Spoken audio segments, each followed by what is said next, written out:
Hitting my record button. I have a waveform. Oh yeah, I got to do that. I am also recording. I'm glad Matt Ha reminded me. ha ha. Yeah, there's no way I'm going to clip this. Wow. Oh, maybe I can. We're recording. Oh, Recording, Greg? the audacity of it all. Hang on. Recording. Yum. I'm going to wait to grab my beer. I don't want to drink during this part. So we are live, by the way. Hi. We're going to start. We already talked about vaguely what we were going to do. But I wrote a little thing, like kind of an opening statement. I don't know. I don't know really how to go about doing this. I'm kind of counting on you guys to help out. And the notes I made that I linked to in our doc for this episode, I mean, it's just notes. You can peruse it, and if it helps you have something to talk about, then go for it. But basically, I want to just address it. You know, we don't have to dwell on it for a long time.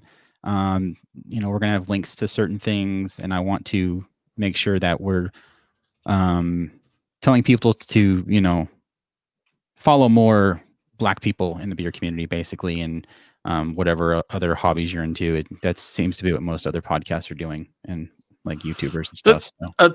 Yeah, my only thought is, like I say, let's make a strong point about it quickly and not like spend 10 minutes being like, and here's what I researched about this guy. And, you know, like. No, that's not what I want to do. Yeah. I just, like I said, the notes I made were just so I had stuff in my head and I wasn't going in blank. That's all. And it's not that I wanted to literally talk about everything that I wrote down. So, no worries. I'm going to go get Betty because she won't stop barking. I'll be right back. All right. I'm hearing a nose whistle. Is that Matt? Nose whistling? It's like a dog whistle, but a nose whistle. No, must have been John. I didn't think my nose was that whistly. Whistling nose. Hey, I'll be right back, okay? All right. Okay. I held my breath and still heard it. It's not me. Yeah, it's not me. It's Matt. It'll be fine as long as we're not sitting here silent anyways. There's a podcast I listen to. It's a hockey podcast. And at least every week, one of the guys has a nose whistle. And it's so infuriating. I'm like, dude, can you please... I've left him a review. I'm like, 5 stars, but please, guys, like, trim your nose hairs before you go into a podcast, and we don't need to listen to your nose whistles. Yeah, Matt had a little bit of a nose whistle, John, so I don't know if he's plucking them or what. Don't pluck. Then you'll have open pores for bacteria. It's Just usually how I get sinus infections, because I pluck, and now I just trim. So I have a trimmer somewhere. I'm probably due for one. TMI with 4 brewers. Yeah. Podcast. I mean, a fundamental podcasting, like on your top 10 things to tell people when they're starting out a podcast is, you know, trim your nose hairs. Turns out. It's one thing that gets on Howard Stern's nerves a lot too. He rants about it on his show, but then when guests come in and they have nose hair noise, he doesn't say anything. He just goes with the flow. But yeah, that's hard to, like, hey, bro, we have complimentary nose waxing. So I went back and listened to our first episode, and for being 6 years old, it's pretty good.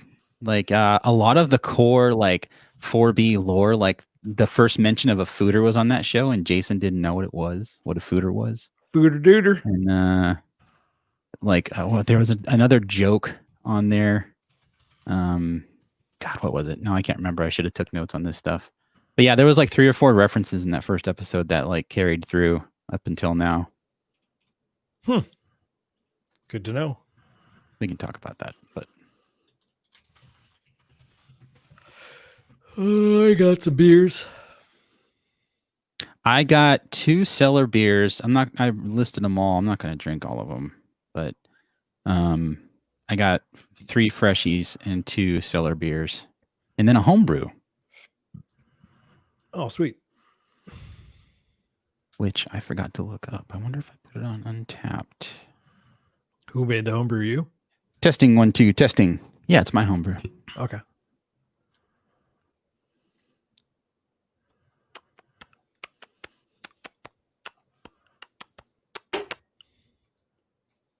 Yes.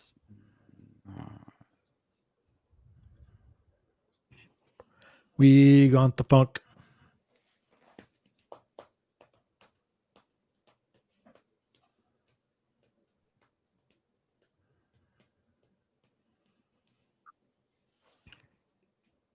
Matt's back. Hi. Sorry, Cass was just walking out the door. No, it's not on Untapped.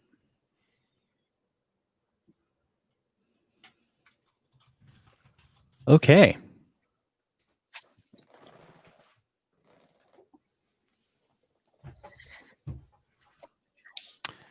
Are you guys ready? I was born ready. Welcome to the 4 Brew. Wait, is everyone recording? Yep. Just to double check. For 6 minutes now. It's going. Okay. Yep.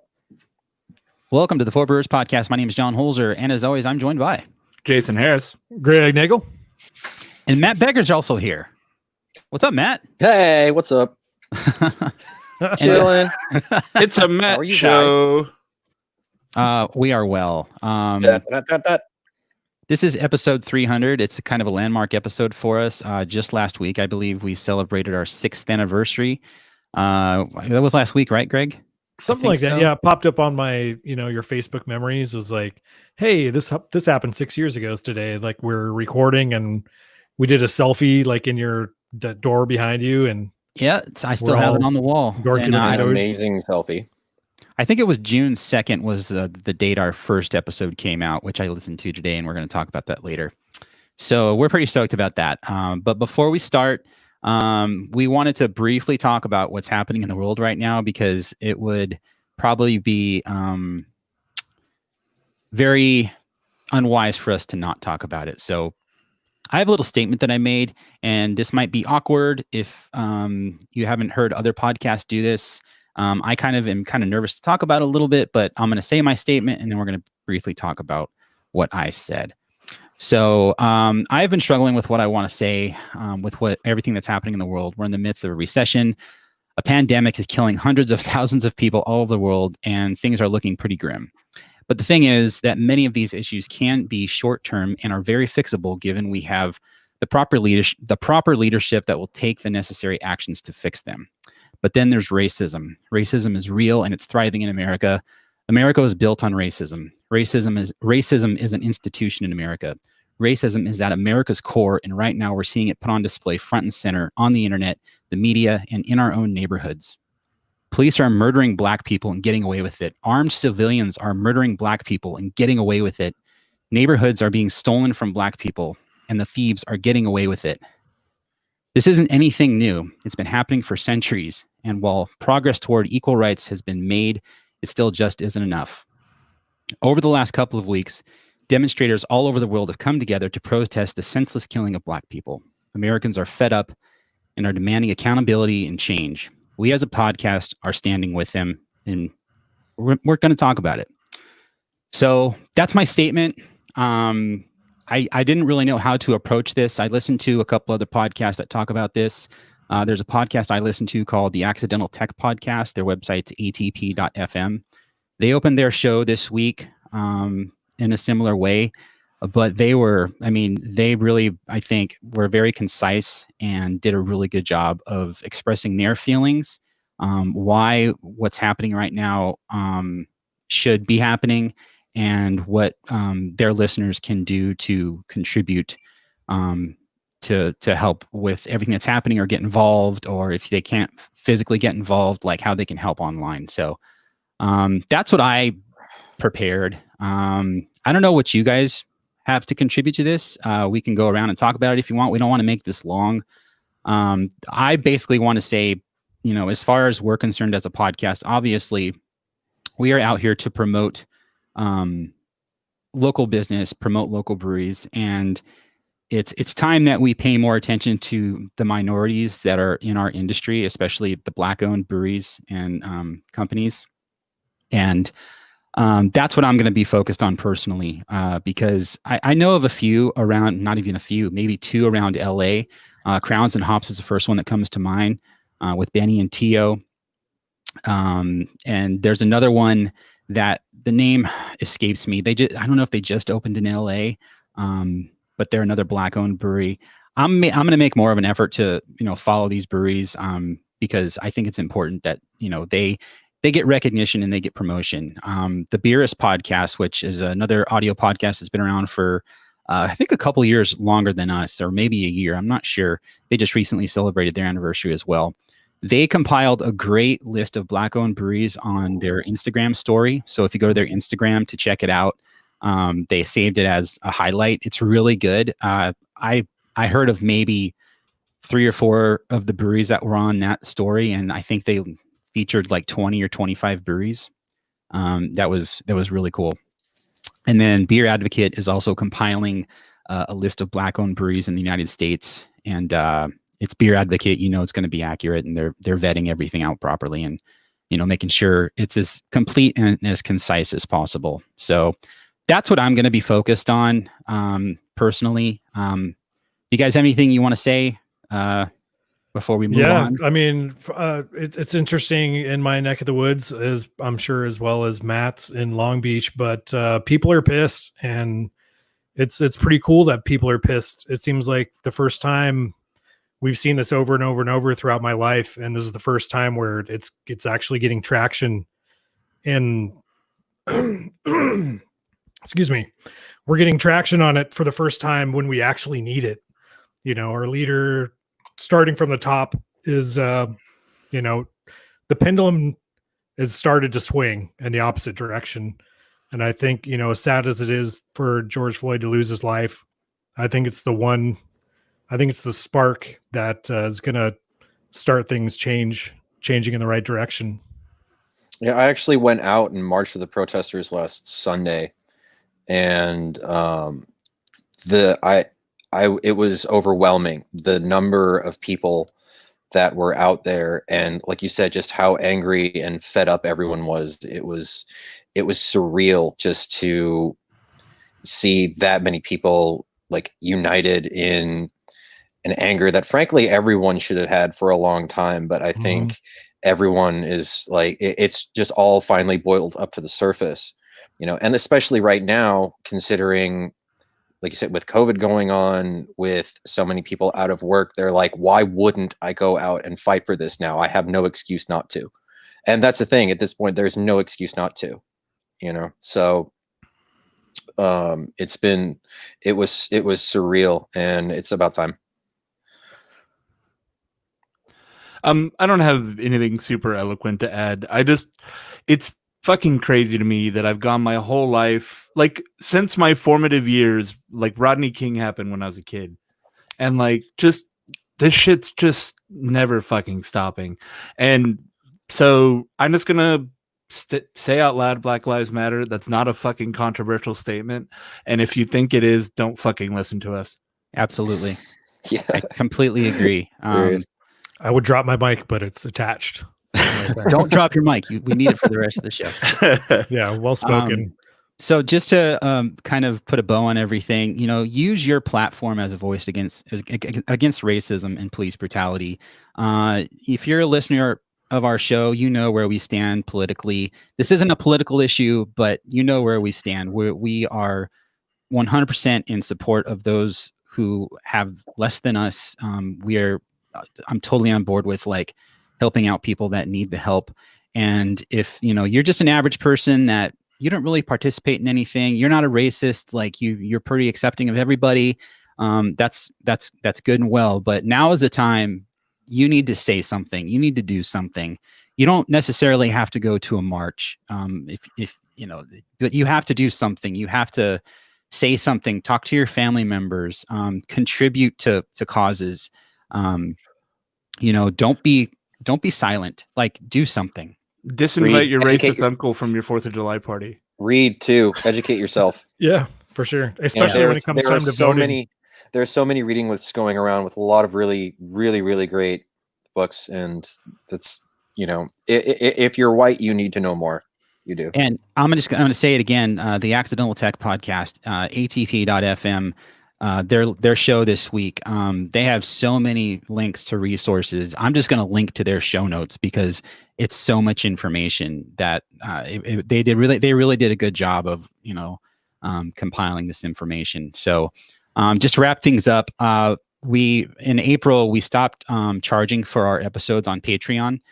Due to COVID-19, we don't make a lot of money from the show, but it's the small things that matter. And I think us suspending our Patreon for the last couple months was a good thing. And if it helps some people out, that's awesome. Since then, we've picked up like 6 or 7 or maybe 8 new supporters on Patreon, which is kind of it blows my mind that right now people are wanting to give us money, and that's awesome. So we're going to start the Patreon up again this month, not because we're looking to bring in more income, but because we're going to donate everything that we make this month to a cause related to Black Lives Matter. We were kicking around a couple. Jason had an idea for one that's on GoFundMe. I had an idea to contribute to the NAACP. They have a lawyer defense fund. We don't know exactly where it's going to go yet. We're still working that out, but everything we make this month, we're gonna donate to Black Lives Matter causes because I think it's the right thing to do. Heck yeah. So that being said, this is episode 300. I went back and listened to our first episode today while I was driving around. I had to go to my buddy's house to drop off a ladder. Is it time for the yuck-em-ups now? It's time to have fun. It feels very weird. I can't transition into what we just did to having fun, but I'm going to try. But I was listening to our first episode, and a lot of times if I went back to my first YouTube video that I ever posted, even stuff that I post lately, I tend to cringe a lot. And listening to our first episode, that was all 4 of us. And Tim obviously isn't here. He couldn't make it today for personal reasons, but it worked out that Matt could show up. Listening back to that episode, it's a good episode. Like you can tell we're kind of just working things out. Like back then we had a structure and we'd feature a beer. And the idea was like open with a beer, Really? feature a beer, and then have a home brew. And that's gone out the window now. Like we just do it. I think that took like a week or so. Eventually, it was like we'll get there and we're like, so we're at a home brew. Yeah. we had good intentions, but eventually it was just like, it's brewing home brew, or at least brewing enough for the show is just it's not feasible. It's just too much work. So yeah, the first show we had Anchorage. I don't remember the beer, but it was Anchorage, the Lost Abbey, and then some homebrews, some shitty homebrews that I made. We had a bunch of sour stuff because it was like working out the bugs. We did a bug theme. Yeah. Oh yeah. I tried to ferment some shit. And we had a Dunkelweiss that Greg made. That he had a clean version that was fermented at like 90 degrees. Yep. It was just all isoamyl acetate. That's super banana. And then you had a sour version from Solera method that you were doing. yeah. With bugs that you got from Jim Crooks from Barrel Works. Yes. Oh man. Yeah. So talk about the days. Yeah, that was that episode. But if you go back and listen to it, it's just called episode 1, Working Out the Bugs. You can search for it on our website. That's a good pun. Oddly enough, I had 3 Mwah.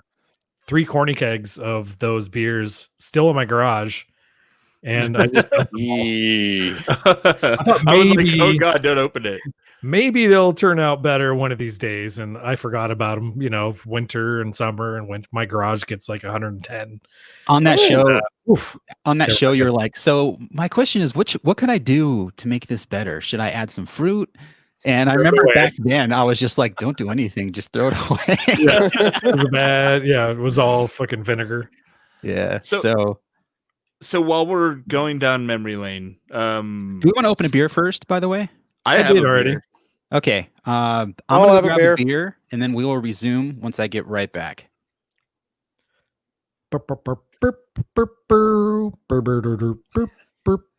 Let's all go to the lobby. Let's all go to the lobby. Is that an LA Works Kolsch? Yeah. Ah. I was out in the area. Well, I was going to talk about it when we're actually recording. I feel like John put an edit spot. Edit mark.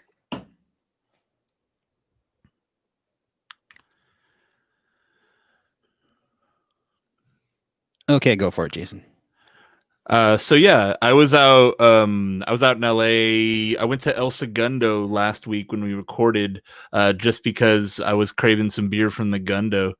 And while I was out there, I was like, what else is in the area? Realized I wasn't that far from Hawthorne, and pretty much ordered everything clear that LA Aleworks sells, because LA Aleworks has always been really cool to us. They've always been super awesome. Yep, Kip's always been super rad. And So is that what you're drinking right now? Yep, I'm drinking the Goldilocks Blonde Kolsch.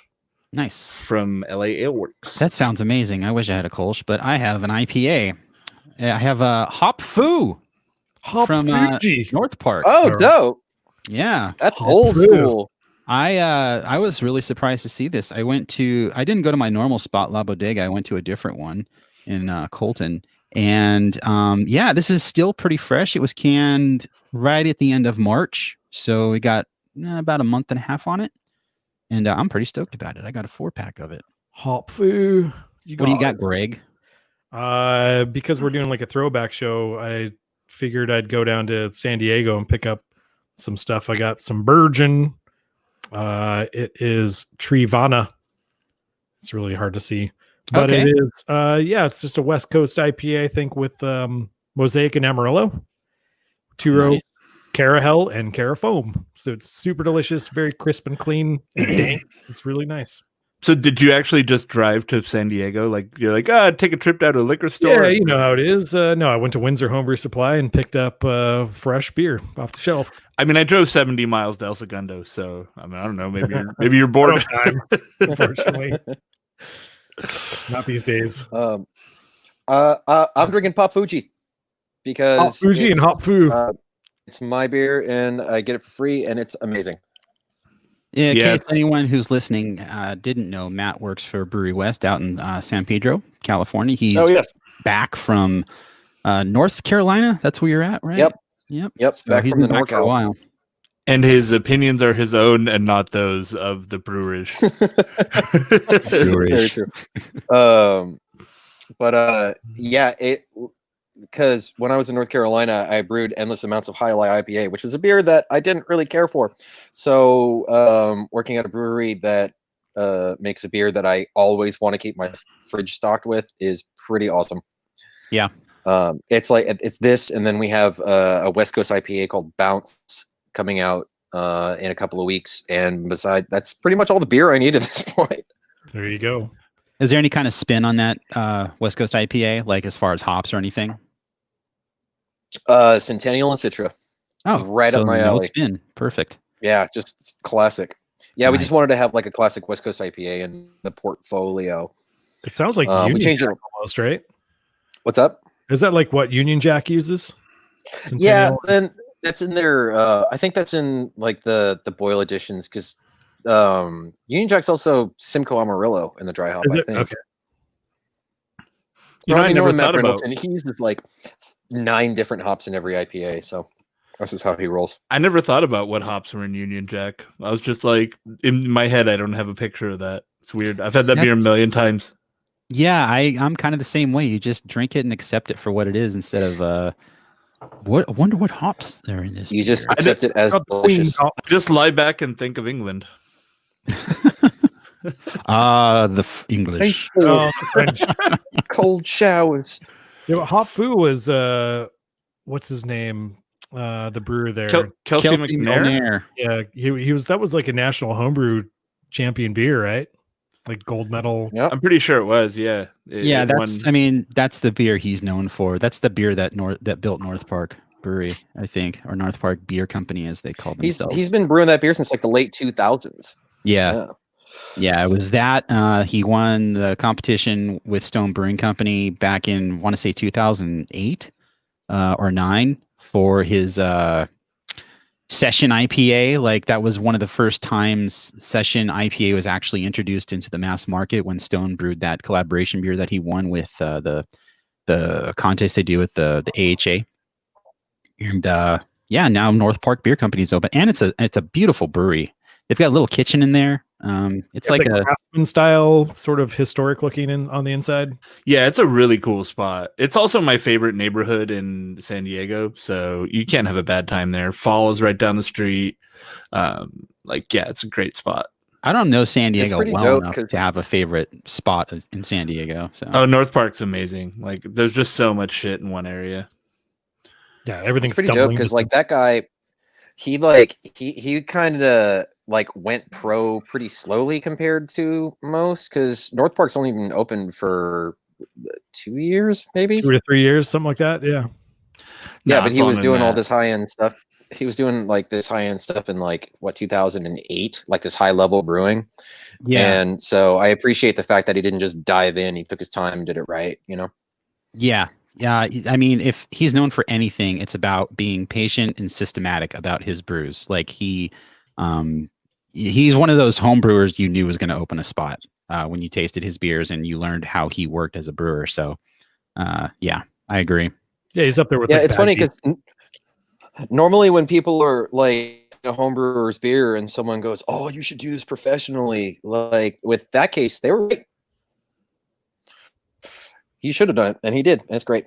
Yeah, it's so weird, right? Like, I think I've had this rant on the show, but if you make like a really nice batch of cookies, people aren't just like, "Man, you should open a bakery." I don't know. Yvonne made a few batches of cookies. I don't know, a month or two ago. It was a month ago for Mother's Day, actually, and she was told that, like, man, you could open a vegan bakery. These taste like actual cookies. So it was kind of an insult, but kind of a compliment at the same time. Yeah, it's kind of a backhanded compliment. Yeah, they were really good cookies. I gotta say, I ate the shit out of those cookies. Dude, I've been working on the same cookie recipe for 3 years. Cookies are hard. Like, you can make a decent cookie, but making a really good one is a pain in the ass. How's the bread making going, Matt? I figured out how to make a good loaf, and I just kind of stick to it. Okay. Like I've been cooking so much. Like, that's been my COVID thing, is I've retreated to the kitchen. It's like my Zen place now. So I'm just doing all kinds of stuff, but I figured out how to make a good loaf of bread, and that's pretty much what I've been doing. I've been wanting to do the sourdough thing, but I don't know if I have the patience at the moment. You know what? Make a starter and like be going and stuff. You know, it was a really nice kitchen treat. I cook a lot, and then I bought myself a really expensive fancy apron, and it's like really nice. And every time I wear it, I'm like, oh, this is like a pro chef thing. Is it a Headley and Bennett? It is actually, yeah. Of course, it's a Headley and Bennett. Dude, I was watching. There's some competition show on Netflix where they had like pro chefs do a different country every week. And then they had like the top rated chefs from that country judging like how they did on the local food. It was pretty cool. But I was like, man, all these dudes look super sharp in these aprons. And I looked it up, and that was a brand. So I was like, all right, I can get one. They're nice. Yeah, like if you get one, then you can officially be an Instagram food personality. All right. You have to have that little red square on your apron. I got to get like a little fork tattoo on my arm or something. Yeah, is that like having like an actual a really long chef's knife?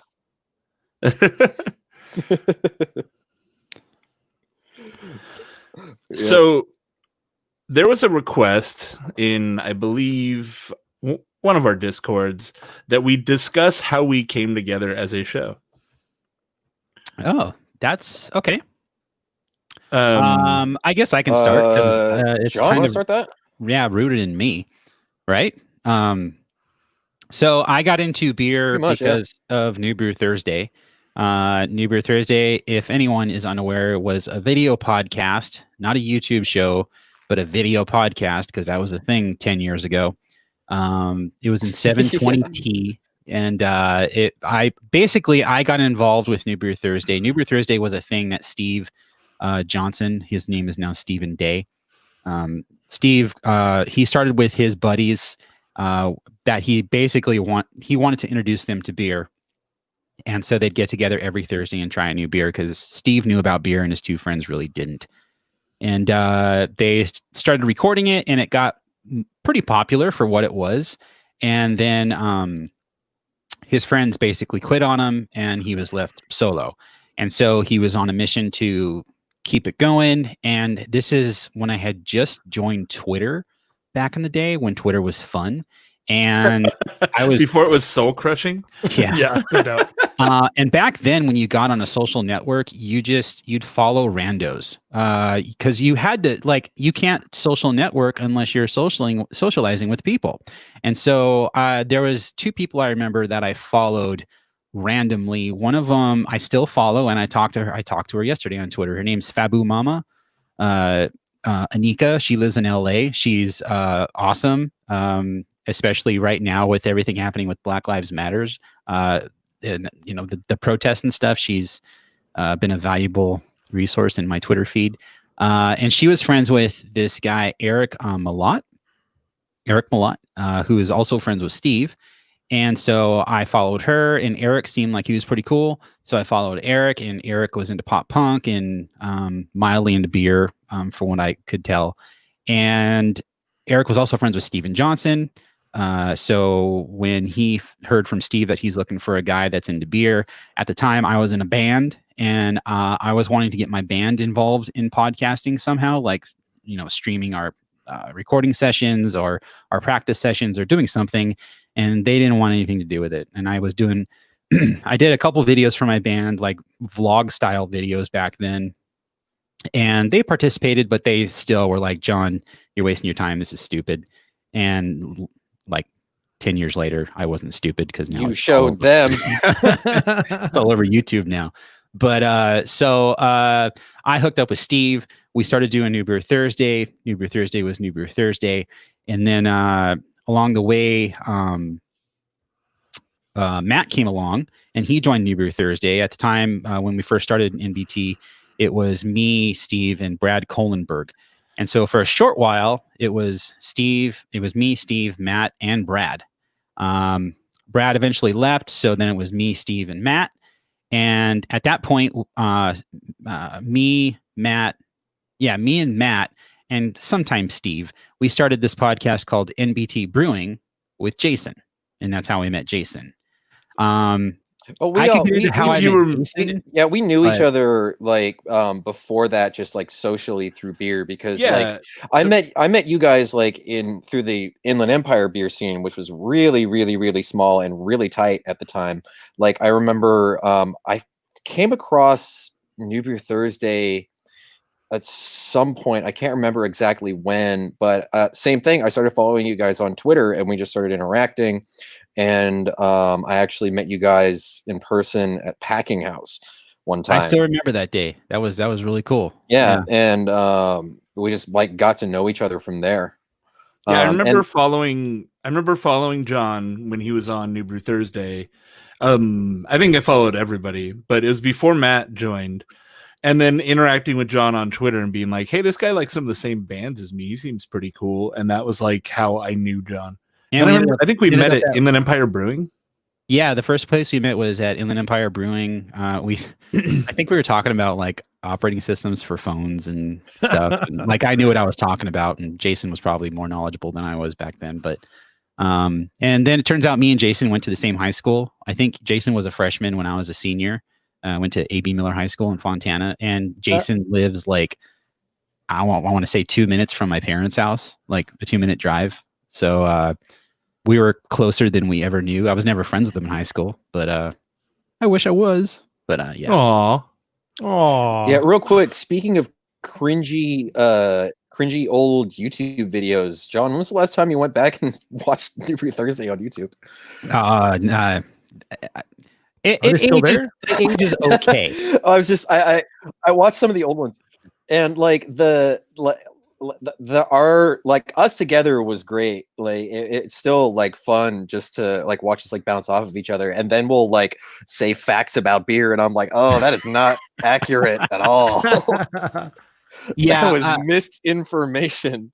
going back to, like I said, when I listened to the first episode of For Brewers, I could tell back then I was very timid as far as talking about beer and like describing what I'm tasting. And, you know, I'm still kind of like that to this day, but I listening to that show, I think about how much more I know about beer and the scene, the science behind beer, home brewing, the drama that I've been through.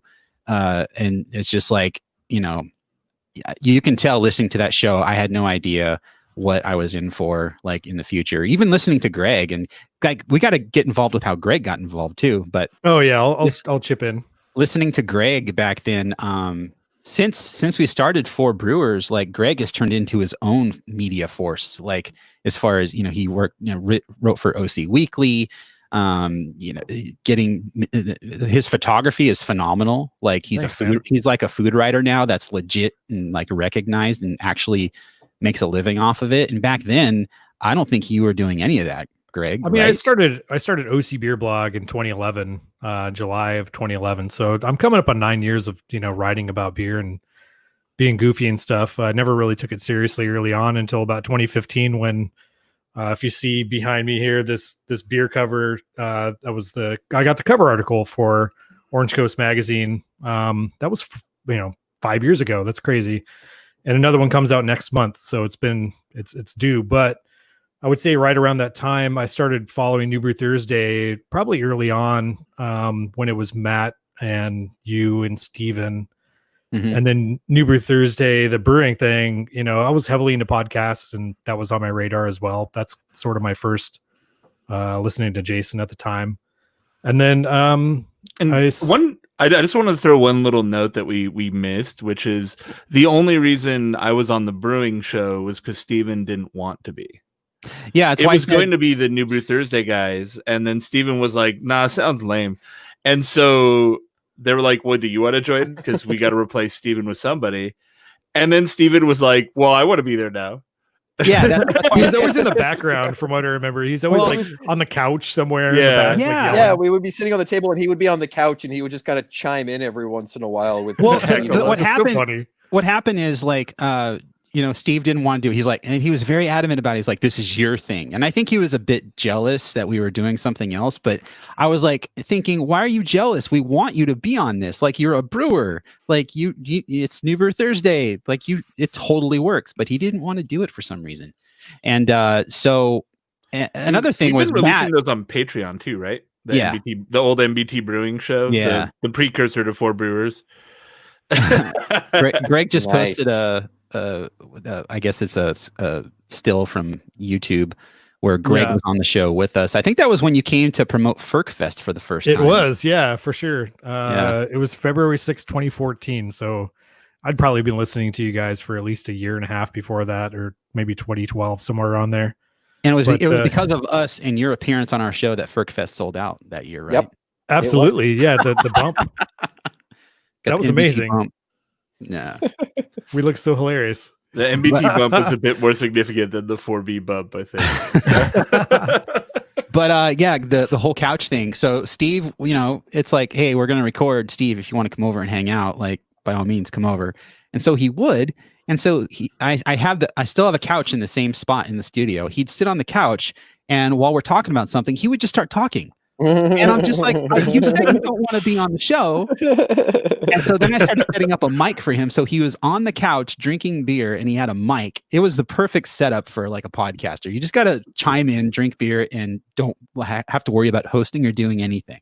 Yeah. So that's why I say he was kind of on NBT Brewing. I want to say he was in like 50% of the episodes. So what was funny about that? So going further, like fast forward just a little bit after that episode. So that was February 6th. FerkFest was the next month. And then that was the end of New Brew Thursday. Oh, you want to talk about that? Well, that's what happened. No, I mean, and then we don't need to go into when we detail. started. The show ended.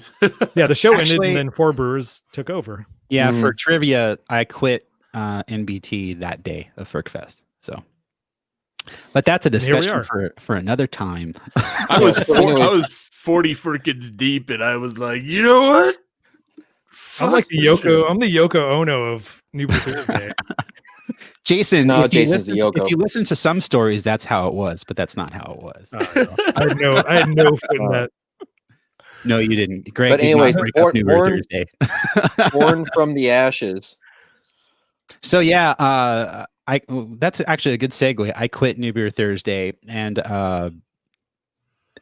that sucked. That was a rough time for me and Steve, and I just delivered a beer to Steve last week. So I mean, we're still friends. I gave him a Pliny for president, and he was pretty stoked about it. So Nice. So yeah, it was about 3 months later that we started 4 Brewers. I liked NBT Brewing, and as far as production goes, it was much easier to produce NBT Brewing than it was for Brewers. New Year Thursday. When NBT Brewing first started, Matt actually wanted to do all the editing on it, which I was like, cool, man, because I was really like editing video back then, even 720p video on my iMac. It took, God, you'd have to import the footage. It took about 3 hours to render everything so it was editable in Final Cut. And Nice. then once you got everything cut up and you added titles and all of your your cutaways and all that, it literally took 5 hours to render a 720p 10-minute episode. That's insane. And now now you can do it faster on an iPad. Yeah, I can render a 4K 10-minute video on my iPad in about 5 minutes. Yeah, like it's insane how I can render live has on mine. changed. Like it's whatever's live is rendered full. Yeah, res. I mean, yeah, you get into iMac Pro territory, and these big gaming PCs. Like Greg said, it's pretty much rendering in real time, and you don't have to worry about it. So.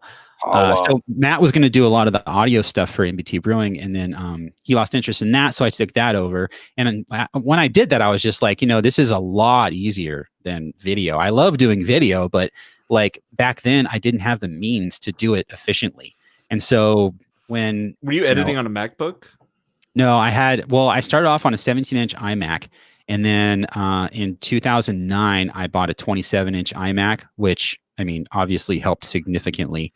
But it was still I was using Final Cut Express back then, and it was god awful slow. And now I use my MacBook with Final Cut Pro, and the performance is a little bit better than my iPad Pro. But yeah, it's like night and day. Like I said, I'm using a laptop now, and I have no need for a desktop. So at least for rendering and editing video goes. So yeah, getting back to the story. So I thought, I want to still do something in the beer scene. I don't want to do another video podcast because I feel like, or it wouldn't be a podcast now, it'd be like a video show. It'd be kind of weird because Steve, that was his show, and I wouldn't want to just immediately come out with another video like podcast or a show on YouTube. So audio is easy. It's something we could do like in bulk. We can get together, record 3 or 4 episodes at once, and I'd have my work cut out for me. Yeah. Dude, we would do a New Brew Thursday every week, and I remember like there were times when we would try to do them like in bulk, and it got sloppy. Yeah, we would get sloppy. It was like first show, like every time. Yeah, and the thing is, and eventually it would be like third show, 9th show. Over the years, and like especially when I watch those old New Brew Thursday episodes, like I had no idea how to host anything, and Steve was really good at like keeping things together and keeping things flowing and keeping things entertaining. Like he was the focal point of New Brew Thursday, and I've learned over the years how to pretty much host a podcast. I still fumble a lot, and it's difficult at times, but seeing where I came from with New Brew Thursday and where I'm at now with 4 Brewers, I feel like I've grown a lot as like a podcaster and like a content creator in general. And I think we all have. Like we all have developed this flow with one another. Greg has gone off to do his own stuff as far as like videos, and I don't know if he's done anything audio wise, but he's made videos and stuff, and Jason, you haven't done any? No, Cheap Beer Corner, of course. Yes, We have Cheap Beer Corner, that was a spin-off of Four Brewers. Mhm. And talk about someone who's really good at hosting a show. Like Matt and Jason are just like the fucking kings of like beer YouTube, in my opinion. Like Cheap Beer Corner is one of Thanks, man. the best beer shows on YouTube, and by far. Like it's so funny. It's like you can watch Cheap Beer Corner and not drink beer and still walk away having a good time. Like it's just a funny show to watch. Matt, I me just and think Matt the longer. Go ahead. I was gonna say we should just FaceTime. We should both go to a liquor store, FaceTime, pick some piece of shit, and then just do Cheap Beer COVID, where we do it over. Cheap Beer COVID. Oh my god! How can we not? Why didn't we think of this sooner? I'm here for that if you guys want to do it. So That sounds Yeah, fun. I mean, as far as like hosting and stuff goes, I think there's just a certain amount of comfort that you have to develop being recorded. You know, like it's because it's very alien, like, you know, hearing yourself in headphones and like understanding that there's going to be people like listening to you and all that. So it takes a little while to get comfortable with those things, but I mean, once you do, it's kind of second nature. right, You know, I completely agree. in a lot of ways, like in a lot of ways, when you start, you spend a lot of time preoccupied with the fact that people are going to be listening to you, and then eventually, once you're comfortable with that idea, you kind of forget that there are going to be people listening to you. Yeah, You know? It's very true. it's funny you say that because occasionally it does pop into my head that people are listening. Like last week, my mom chimed in on the YouTube chat because she was watching, and it kind of freaked me out for a second. I was like, "Oh shit!" My mom is like, I don't care. My mom, like, you know, she knows me better than anybody, I think. But it was just weird. Like I felt like I had to perform somehow for my mom. Mom, I'm doing my show right now, Mom. I think I said finger bang last week. And Get out of Mom the was chat, listening. ma'am. Get out of the chat, Mom. My friends are here. God. Yeah. So Interrupting, ma'am. is there anything we missed as far as our history goes, Greg? I have a fun bit of How did trivia. Greg get involved? Did I think hit you up, Greg? I think FerkFest. I think after you sent me a book of like all your photos that you took, Oh yeah, like a I don't know, like it a was thank you rad book. A Yeah. thank you book. Yeah, it was really cool. Very, very sweet gift. And I actually brought that around to all the breweries that showed up, and I had them write their name in it and stuff. I have it somewhere. That I and forgot I think- did that. Yeah, we're talking and we're like, hey, let's do a podcast or something. And I was like, okay, here we are. Greg actually came up with the name Four Brewers. His name for the show was Four Brewers and a mic, Yeah, I or think Four like any Brewers other with a podcast, microphone. It's one of those things where it's like, hey, we know you and we think you're cool. You know? I was skeptical. I didn't know Greg really, and I was like, I don't know this guy. I don't think he's going to be committed to the show. He has a lot of other shit going on. That was I'm pretty sure I had that Which conversation. is true. with Oh my John. God. Yeah. But I made it a priority in my life to have friends. Something that I value very much is like, I'm always busy and I'm always doing family stuff, but I don't have like dudes I hang out with and people that I can just talk beer with. And it was like a perfect fit. Well, I got to say, we can keep talking about this if we want, but like the last 6 years, you know, this is my hobby. This is the thing that I do outside of work. You know, I'm a big beer geek. We're all beer geeks, and that's kind of our hobby away from the podcast and amongst other things. And like you guys know me, I have a room dedicated just to our show, just to podcasting. I like doing it, but I also like the tech side of it. I like, you know, messing with stuff and buying new equipment, which we'll talk about later. I might need a new mixer, guys. And I just love the whole like podcasting experience. Like I'm a huge fan of podcasting, and the fact that podcasting is so popular right now is just incredible. I love it. And I don't want to get all sappy, but like you guys, you know, I'm really happy Matt's here for this because the last 6 years have been great. Like, and aside from like actually recording the shows, the trips we've gone on, my bullshit drama that I've brought to every trip that we've been on. Oh my! Oh hell yeah! Oh, you know, goddamn! Aside from that, and the apologizing that I've done to people and you know whatnot, it's all at the end of the day, it's all fun and like we're just here to have fun and promote the beer industry and like do what we do. So thanks, guys. Remember that speaking of the beer industry, I just opened up Erosion Wine Company from Napa. And This for is, those who don't know, this is Patrick Rue's new wine adventure up there, and he's doing a lot of infusions with, as you can imagine, adjuncts. So it's a rosé with cherries added, and it's like those very deep, rich, like Bing cherries, the dried cherries that are super delicious. So it's a white wine, and then the color comes from the cherries. So it's sort of like a rosé, but it's very cherry forward. It's very delicious. Very Patrick, very Rue thing is, let's take this thing and put a bunch of shit in it. Oh my god, yeah. If you look at Erosion's website, they have all kinds of adjuncts. There was one that I had that was with vanilla bean and some other shit like and lemon zest, things to round out the wines. I don't know if his crops were maybe underperforming and this is just his way of like beefing up some flavors, or if that's I think it's a Patrick Rue thing. He's gonna beef up his wines with fun adjuncts that help do something different up there in Napa.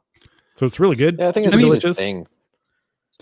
Why not do that? Like, how many other wineries are doing things like that? I would say, if there are wineries doing that, it's not many. So what about Stella Rosa? Oh God, Stella Rosa is disgusting. Well, I mean, that's so gross. That's kind of his thing, is to like take something and kind of throw away the preciousness of it. Because I mean, if there's like one industry, I think you meant it in a good way. Yeah, I did. Well, if there's one industry that's like super, like this is how it is done, it's the wine industry. Oh, for sure. And so, like, you take a guy like that, and he's like, I'm gonna throw cherries in here because fuck it. Normally they're like, that's kind of the French. Fuck. I mean, the French tastes excellence. So good. It's so refreshing, and it's very crisp and dry and very fruit forward. And it's the best kind of cherry. It's not that Robitussin-y cherry. It's very like Michigan. Cherry's really hard to get right. Michigan. Oh, this works perfect. I'm drinking Palmera Pils. Yeah, it can go from cherry to cough syrup really fast. Say that again, Jason. Yeah, I am drinking Palmera Pils from LA Ale Works. It's a jasmine rice pilsner. It is super refreshing and good. I'm all in hot weather beer, even though it looks like it may rain. I believe we had Palmera Pils when, Crispy Boy, Chris. Why is his name slipping my memory? Kip. Krista Nicola. Thank you, Kip Oh. Barnes. Jesus Christ, he supports us on Patreon too, and I forgot his name. Yeah, he brought that when he was here. Pills is love. Okay. We will acknowledge, Greg, that you have the Pils is love. Well, that's where he had the damn beer. That's the whole point of the story. I'm gonna start over. So everyone be quiet. Yeah, we had that beer, I think, when Kip Barnes came down to the studio for that brief time after Matt left, and we were having Brewers bring their beers down. Correct me if I'm wrong, right? He did bring that. 235 Meeseeks, the LA Ale Works. Yep. Yeah. We had 2 jasmine rice beers. I think Chris Walowski also brought one when he was at Trustworthy. R.I.P. Anyway, I'm opening I'm opening a Dog Ate My Homework, also from Brewery West, because it was in my fridge. And this is a great beer. This is a saison with was it blackberry and blackcurrant, and it's great. That was the first beer I ever had at Brewery West. I was there in the grand opening day. There was like a preview day or something, and that was like some of the mini. I think they only had like 3 or 4 beers on, and that was one of them.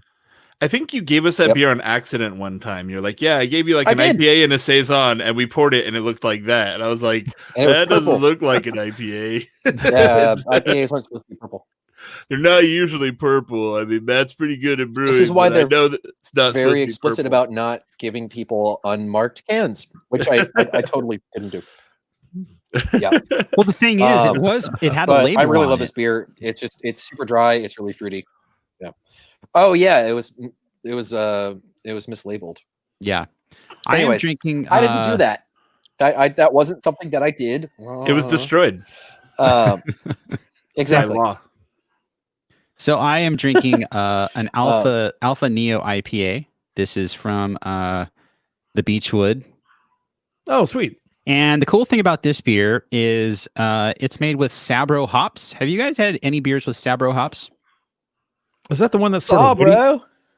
Sabro?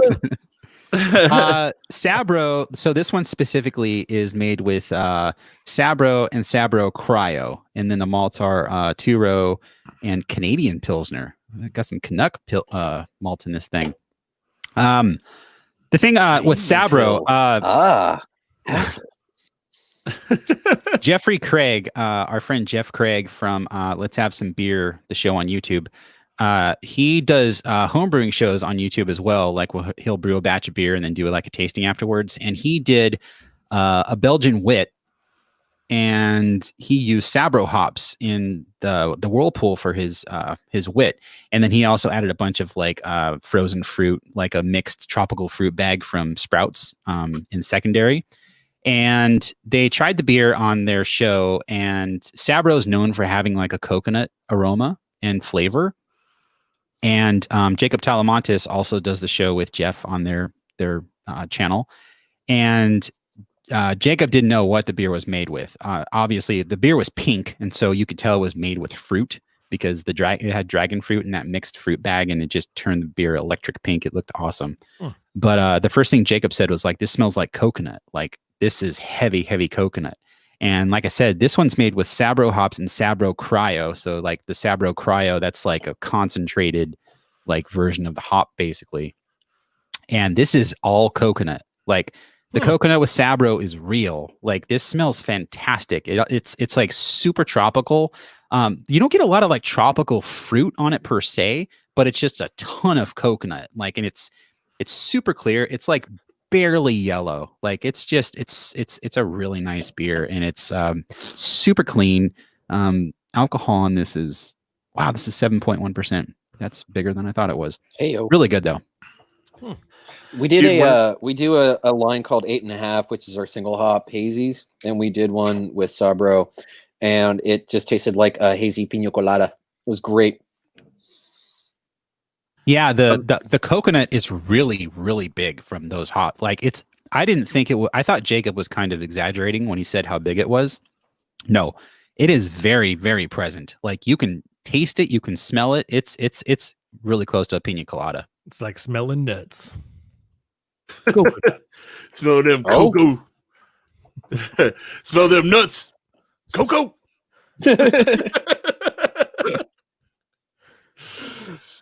Well, I just opened. My wine is long gone, unfortunately. Saving it for later. I don't want to drink a 13%, a whole glass of 13%. But I opened an Agreeable Folk IPA from our friends at Society. Okay, what is that? It's a West Coast IPA with I think Amarillo and Mosaic. The can art is dope. Yeah, it's pretty cool, and it's the first Society beer that it's not like called the something. It's just Agreeable Folk. It's not like because the butcher, they have like kind of a thing, and they have the outlines, and there's a baker and a candlestick maker and all that shit, right? Yeah. I'm surprised their packaging. They were pretty against putting their beer in anything but kegs for a long time. That was kind of their thing. Turns out the world making it where you can't do keg sales anymore, I guess, will change your mind. Yeah. Dude, I'm really lucky because with the COVID thing, Brewery West has actually been doing pretty well. We're especially with things seltzer. Is this becoming too much of an ad? No, go for it. I don't care. But we do a seltzer now, which is actually pretty fucking good if I do say so myself. But with that and with just can orders, we've actually been doing pretty close to our normal capacity, and so once draft comes back, we're kind of like, that's going to be a good problem because our capacity is actually pretty close at the moment. So that's really good to hear. Like you would think it would be, they're desperate to open back up, and hearing that your capacity is, or what you're making is pretty much the same. Like that puts the brewery or the tasting room in a position where maybe they're not so quick to open up, because I think places are opening up prematurely. So yeah, And- technically the governor of California has said they can open up in like 6 days. I guess next Friday. Yeah, because you had to June have 12th. dine-in food service at your tasting room, and now it's just going to be, boom, open up. So Yeah, it's well, from what I understand, like the tasting room is kind of a separate. It's not really my zone, but right. from what I understand, the requirement is that you have to have one food item on your ticket. So, like, if you're 4 people, you can all get beers on one ticket, but someone has to buy nachos. As long as there's that, then you're good. It's strange. And then also we're having like a hostess seat people, and we're doing table service just to try and minimize circulation of People getting up and down.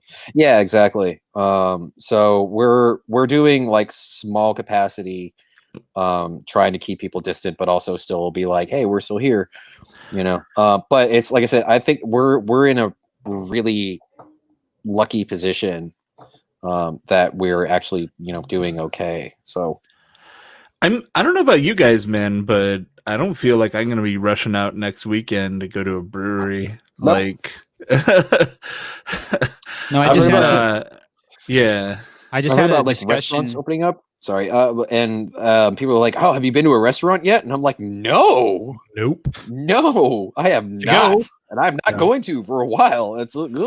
I don't understand the desperation to get out there, and like I get it, like you want to hang out and maybe you're just not patient, you miss your friends. I get that, but you're still taking a big risk going out there, because this is showing no signs of slowing down. It's maybe a little bit, but like if you look at the numbers, everything's pretty much still going up in the United States. Like the curve is not like flattening. It's still going up. It's not plateaued yet. And so personally, I have no desire to go out to a tasting room. I just had a talk with the captain of the Mickler Running Club for the Inland Empire, and all of the different area captains, they had a Zoom chat about like maybe doing something on June 20th, whether it's like something in person but distanced, or whatever, maybe a virtual run, because they've done a couple virtual Mickler runs over the last couple months. And I was like, look, I'm just being honest, like in light of everything opening, in my opinion, prematurely, and then now on top of that, the protests, that we're not going to see the effects of that for another couple weeks. I'm like, if you guys want to organize something, go for it, but I'm not going to go, and I'm not going to promote it, because I don't think we're ready to do that. And she was on the same page, Lisa. She was on the show a month ago. And she's like, yeah, I don't think it's time to get back together, but we'll do a virtual thing. And the virtual thing basically consists of going for a run and then posting on Instagram with a hashtag and a beer after your run. That's pretty much it. And I said, well, if you want to do like a Zoom thing, our group in the IE is pretty small. It's like 10 to 15 people. Like, so it's something we could easily do on Zoom afterwards. But as far as going to a brewery, I was like, look, not until at least July would I even consider seeing you people in person. Like, I don't care.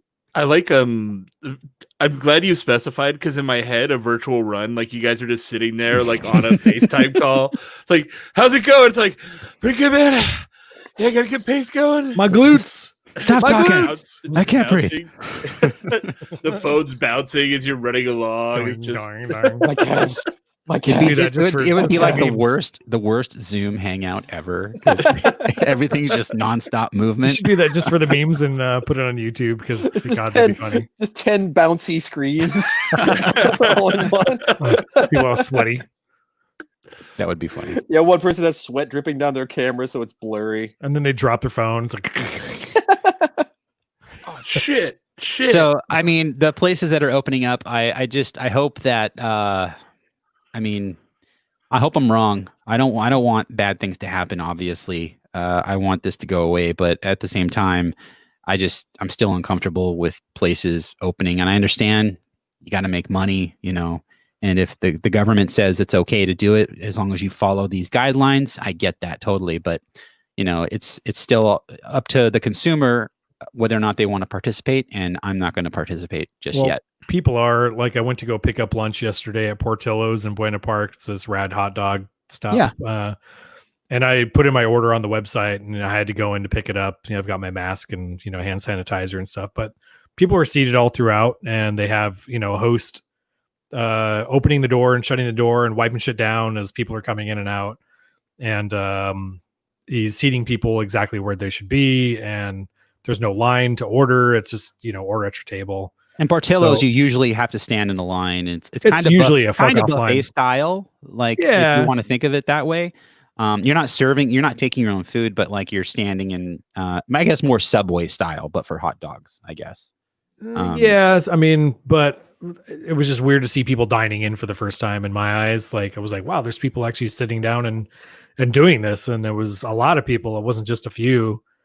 I'm just not ready for it myself. I just fear that there's this illusion of safety where, when I say illusion, yes, the restaurants and tasting rooms, they're taking the precautions, they're doing the work, they're doing what they can do within their power to make sure that nothing, everything is taken care of. But I still think it's this illusion, because if someone is asymptomatic and they take off their mask and sit at their table and there's air conditioning, they talked about this early on. That's how it spreads indoors. Like the air literally blows it on someone else.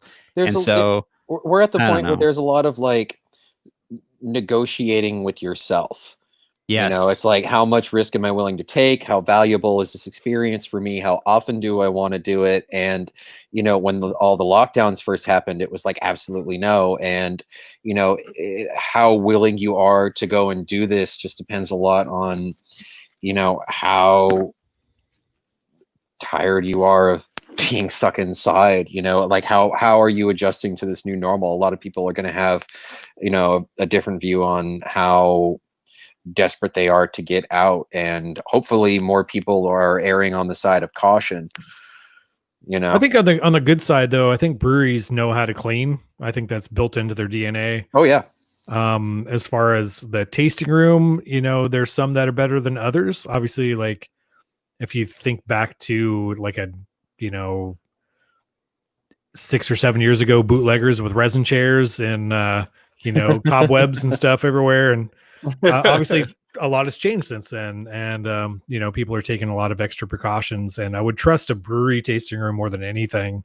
Especially because the staff tends to be more engaged, more they actually give a shit about the company, not always, but much more so than the fucking hostess at Applebee's, right? They would burn the fucking Applebee's down in a heartbeat if they could. Totally. And I think breweries tend to be smaller businesses with people that are closer to it. It's not like their family. Yeah, and so they give a shit a little bit more, which will help. But then there's a lot of dumb assholes who are just like, I work with microbes for my job and I don't believe in viruses. Anyways, come drink my beer. Totally. Yeah. That's what worries me. What brewery? I saw a guy from, I'm just gonna call him out because fuck him. Lake Arrowhead Brewing Company was on there. He's just like, I don't believe COVID is real, and I'm like, cool. I bet you're real good at sanitizing. Oh, was that? Sure, it wasn't Big Bear Brewing. No, it was definitely Lake Arrowhead. Oh, okay, all right. Yeah, it's kind of easy now to choose the places that you're not gonna go to. Oh man, totally. Like everyone's fucking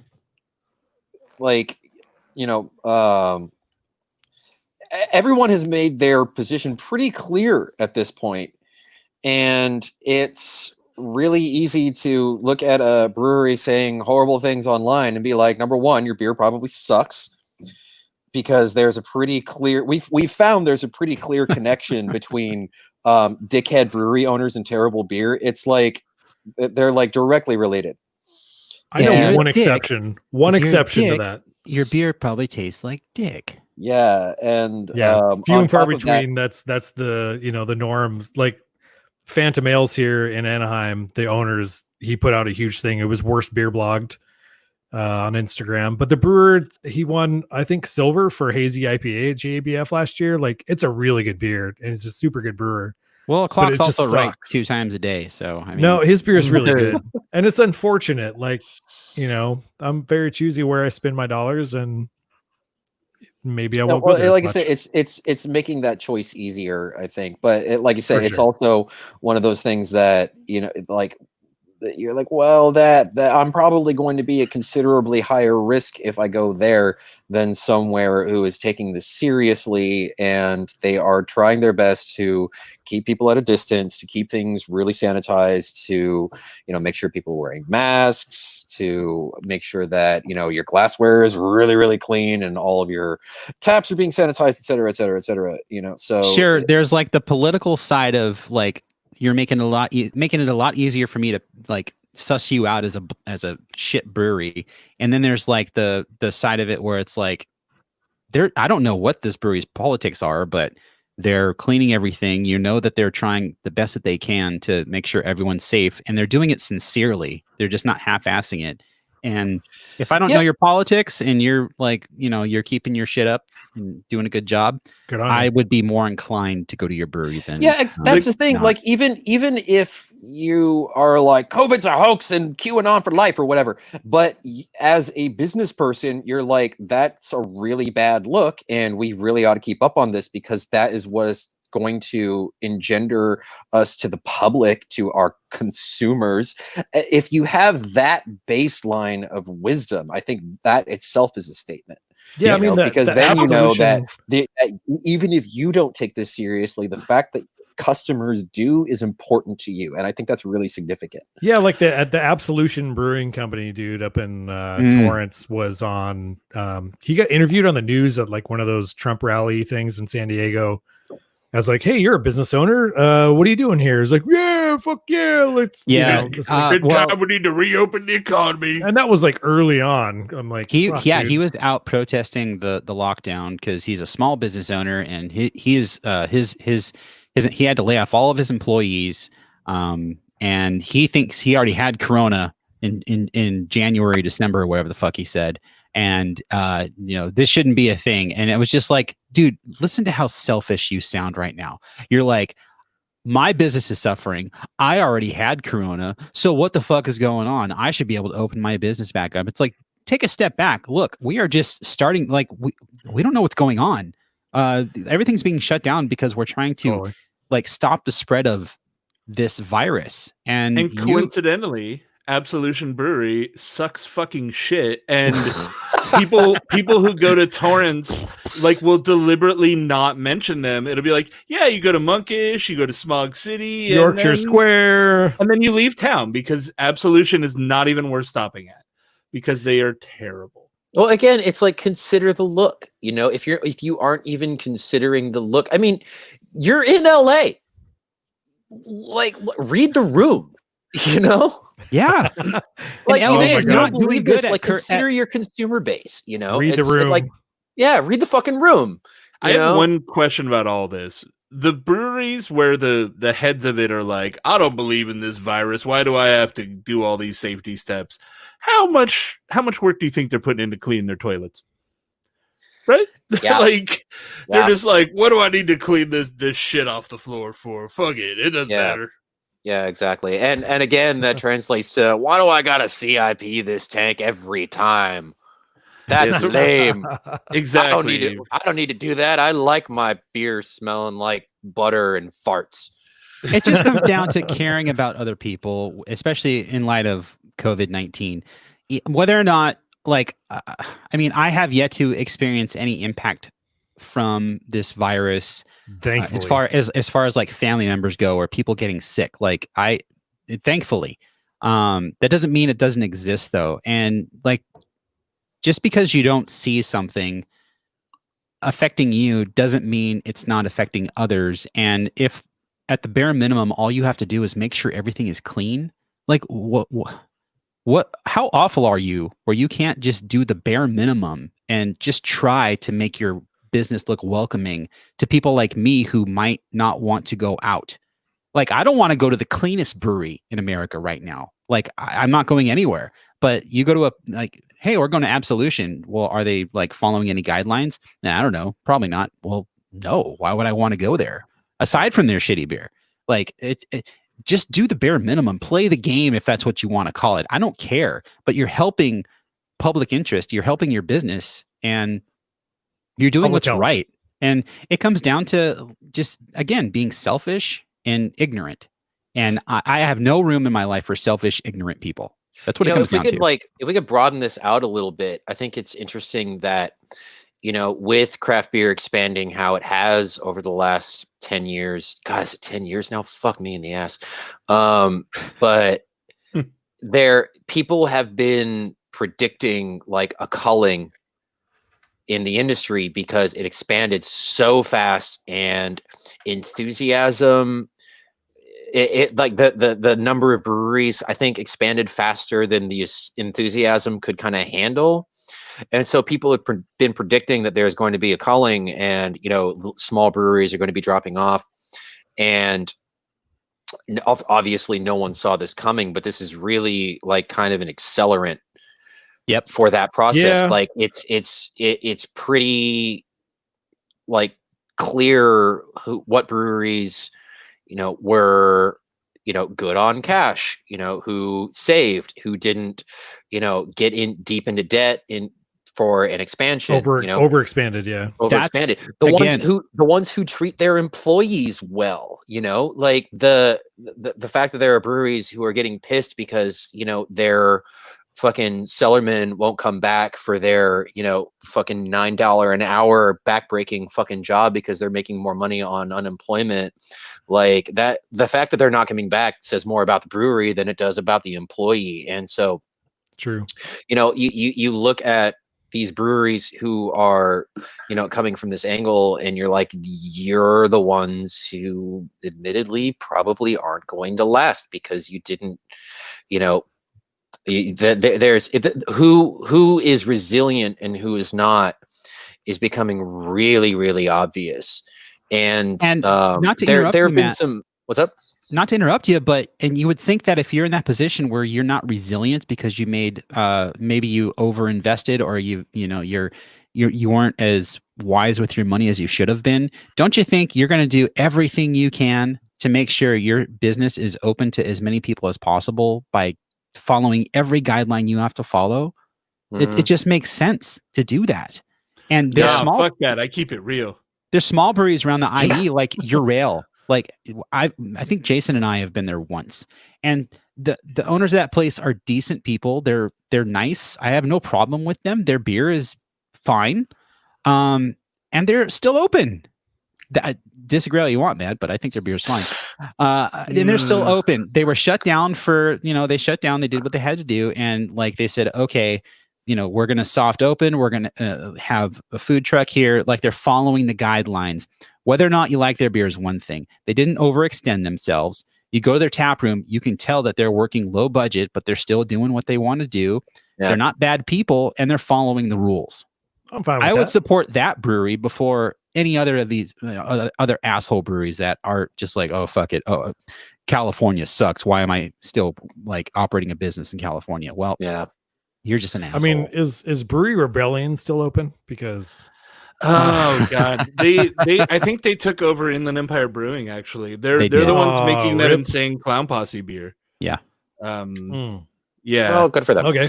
Yeah. Anyway, I just think it's interesting how everything going on in the world right now is just, like I said, accelerating this whole culling process. And it's the same thing with Black Lives Matter. I mean, like I never wanted to like Worst Beer Blog. I just like that guy rubbed me the wrong way in a lot of ways for a long time. But now is his time to shine. It is, man. And like I hats off to him. Like he is pulling out like all kinds of Craig terrible rules, man. behavior. I mean, me and Matt are on the same page with Craig, and I really have to agree with Matt and give him props right now because I mean, for the most part, he likes to stir up shit, but generally speaking, his heart's in the right spot as far as like calling. He's a good guy, on man. shit. I know. I always kind of saw him as like an annoying troll for a long time, but now he's doing God's work. Yeah, absolutely. And so it like with people like that being like, hey, this fucking look at how fucking racist this person is. It's made it very easy to go, oh, well, looks like I'm not going to that brewery literally ever. You know what's been a really nice silver lining though is like in all this shit coming out where people are just like, I'm taking to Facebook and I gotta share all my terrible fucking opinions. Like it has yet to be a brewery that I actually respected, and almost unanimously I've been seeing the breweries that I love and respect behaving like businesses that I want to be at, like just handling doing the right thing, caring about their staff, caring about everything. Like it's really awesome to see. I put something on my Instagram today that I feel strongly about is, people are behaving great. But I think instead of putting shit out in your social media, as far as justice goes, maybe hire more people of color in your brewery. Yeah. Hire more people of color in your tasting room, hire more people of color in your brewing staff. I mean, there's not a lot of color in the brewing world. This is an extremely white industry. It really is. And I put a couple articles on that on my Instagram as well. There's a James Beard award-winning article that was out there from David Infante, which is really good. You should check it out. It's like, why there's no black people in beer. I read that. Extremely well thought out. Good. Yeah. And then the Brewers Association as well put out their stats and why there's no diversity in beer. And it's a very interesting read. And if there's any way possible that we can help grow diversity in beer, that'd be great.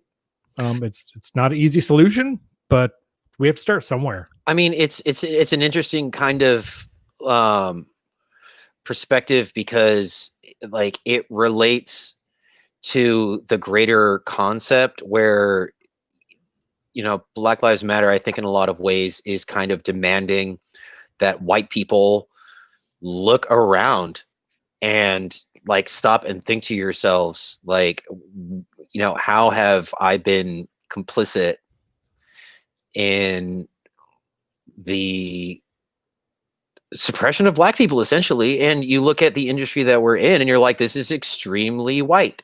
And is there a reason for that? And is that something that we need to look really critically at? I think that's the important thing, is us thinking critically about why there is such a lack of diversity in what we do. And I think it's really important. Yeah. And, if your brewery is blasting Biggie over your speakers, but you don't have a single black employee, you just stop for a little bit and think.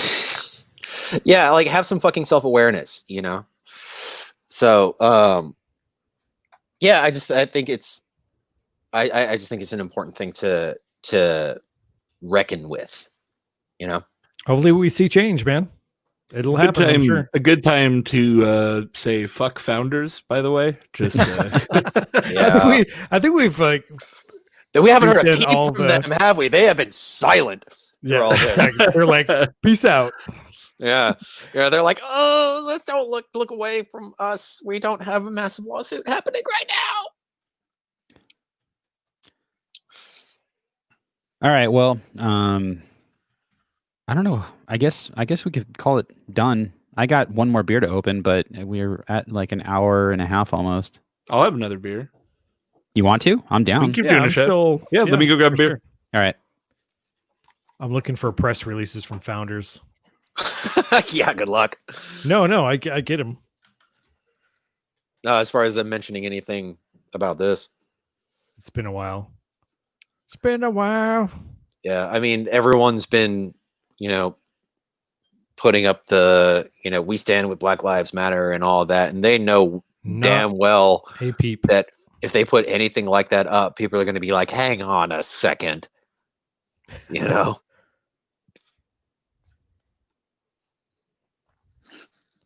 So here's my last founder's email from May 20th. Oh, hey, yeah. Memorial Day is right around the corner. Looking for some summer beer ideas? Here's what we're sampling from founders. Oh, they're doing a Paloma beer. Fuck them. Right. They're in Michigan. Yeah. What do they know about Palomas? Nothing. Yeah. They have all day IPA, blah, blah, blah. There you go. Dude, so have you seen my pictures on Instagram of the blood oranges that I put up? Yeah. So those come from my girlfriend's grandmother's backyard. Nice. Those are so pretty. Dude, she has this really, really nice, she has this amazing backyard, and she has like 8 citrus trees back there. Oh, sweet. And one of them is like a 10-foot tall grapefruit tree. What? Yeah, it's huge. It's crazy. And God, I love grapefruit, but I can't eat it. Yeah, but it's funny because for years all of this citrus has just gone to waste, and I'm like, I love citrus, and I gotta figure out what to do with these grapefruits, and so I've just learned to enjoy grapefruit juice.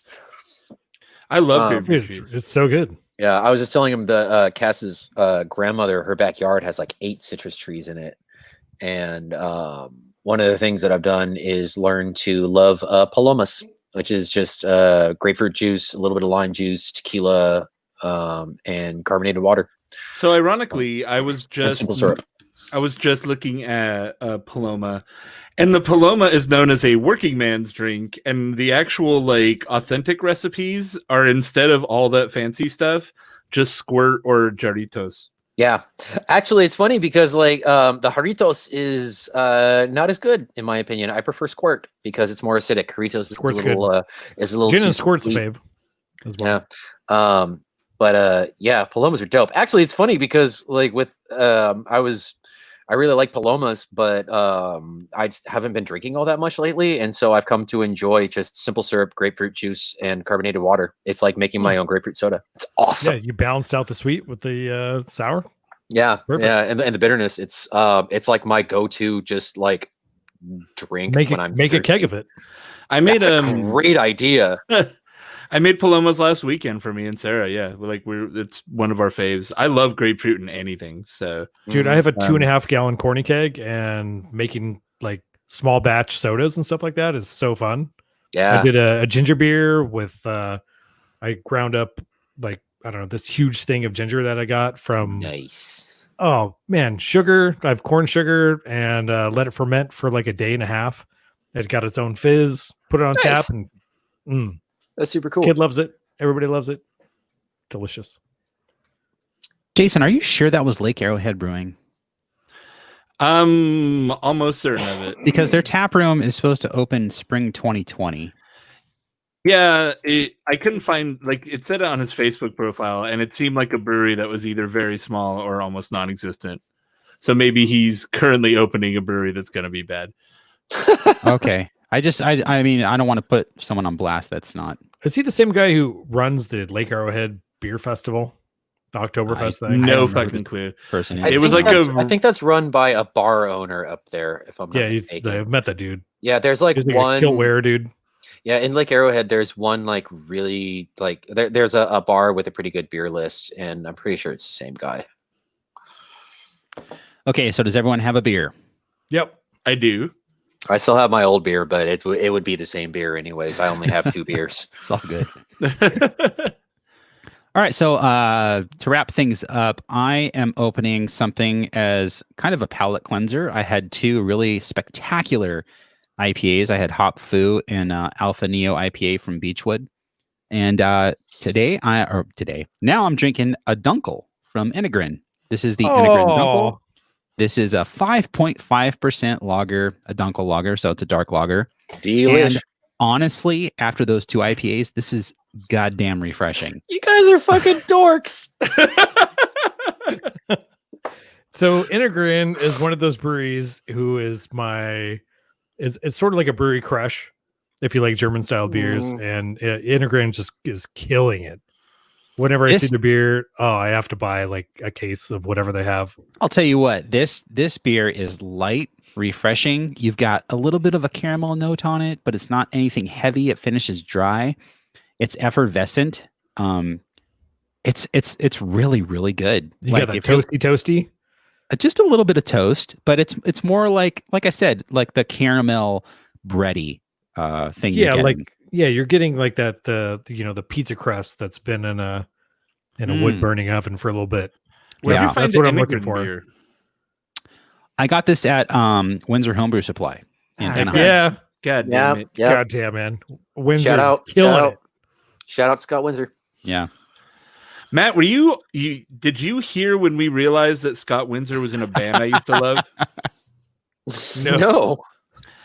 Yeah, Go Scott for it. Windsor was in a band called the Lindsay Diaries, which later became the Umbrellas, and the Lindsay Diaries is like one of my absolute favorite bands, and that was him. It was his thing. I was like, oh, It's him singing. yeah, So Matt, Frontman. for context, like that guy couldn't get cooler. yeah. for context, Matt, Beechwood did their first true like Guza blended, Spontaneous. spontaneous Mhm. beer out of Long Beach, and they did another version with peaches called Illuminaire, and they did that beer for Scott Windsor because he likes peach beers, Nice. and they named it after one of his band's album names called Illuminaire, and that album was from the band Elephants, Umbrellas. Why did I think of Elephants? And so Small world. I opened that beer last week, and Jason's like, wait a minute, like, and so it started with Tim. Tim's like, wait, umbrellas? Like, Tim knew who umbrellas were, and I had no idea. And then Yeah. Jason's doing research, and then I think Greg corrected me. He said, I was no, like, it's act- yeah, it's pretty much the band's name, not the. yeah, I had them mixed was up. I close. thought the band name was Luminaire and the album was Umbrellas, but it was the opposite thing. Gotcha. And so Greg found it, and then Jason's like, wait a minute, this is Scott Windsor from the Lindsay Diaries, and like it was really cool. That's a great Jason impression. Could you by the way. imagine? Should perfect me. Hold on. I was like, ooh, Greg, sugar cookies.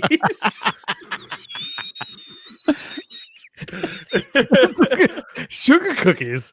You nailed it. Oh my god! I stand dude, by what I said. Society beer, by the way. Oh my god, you guys.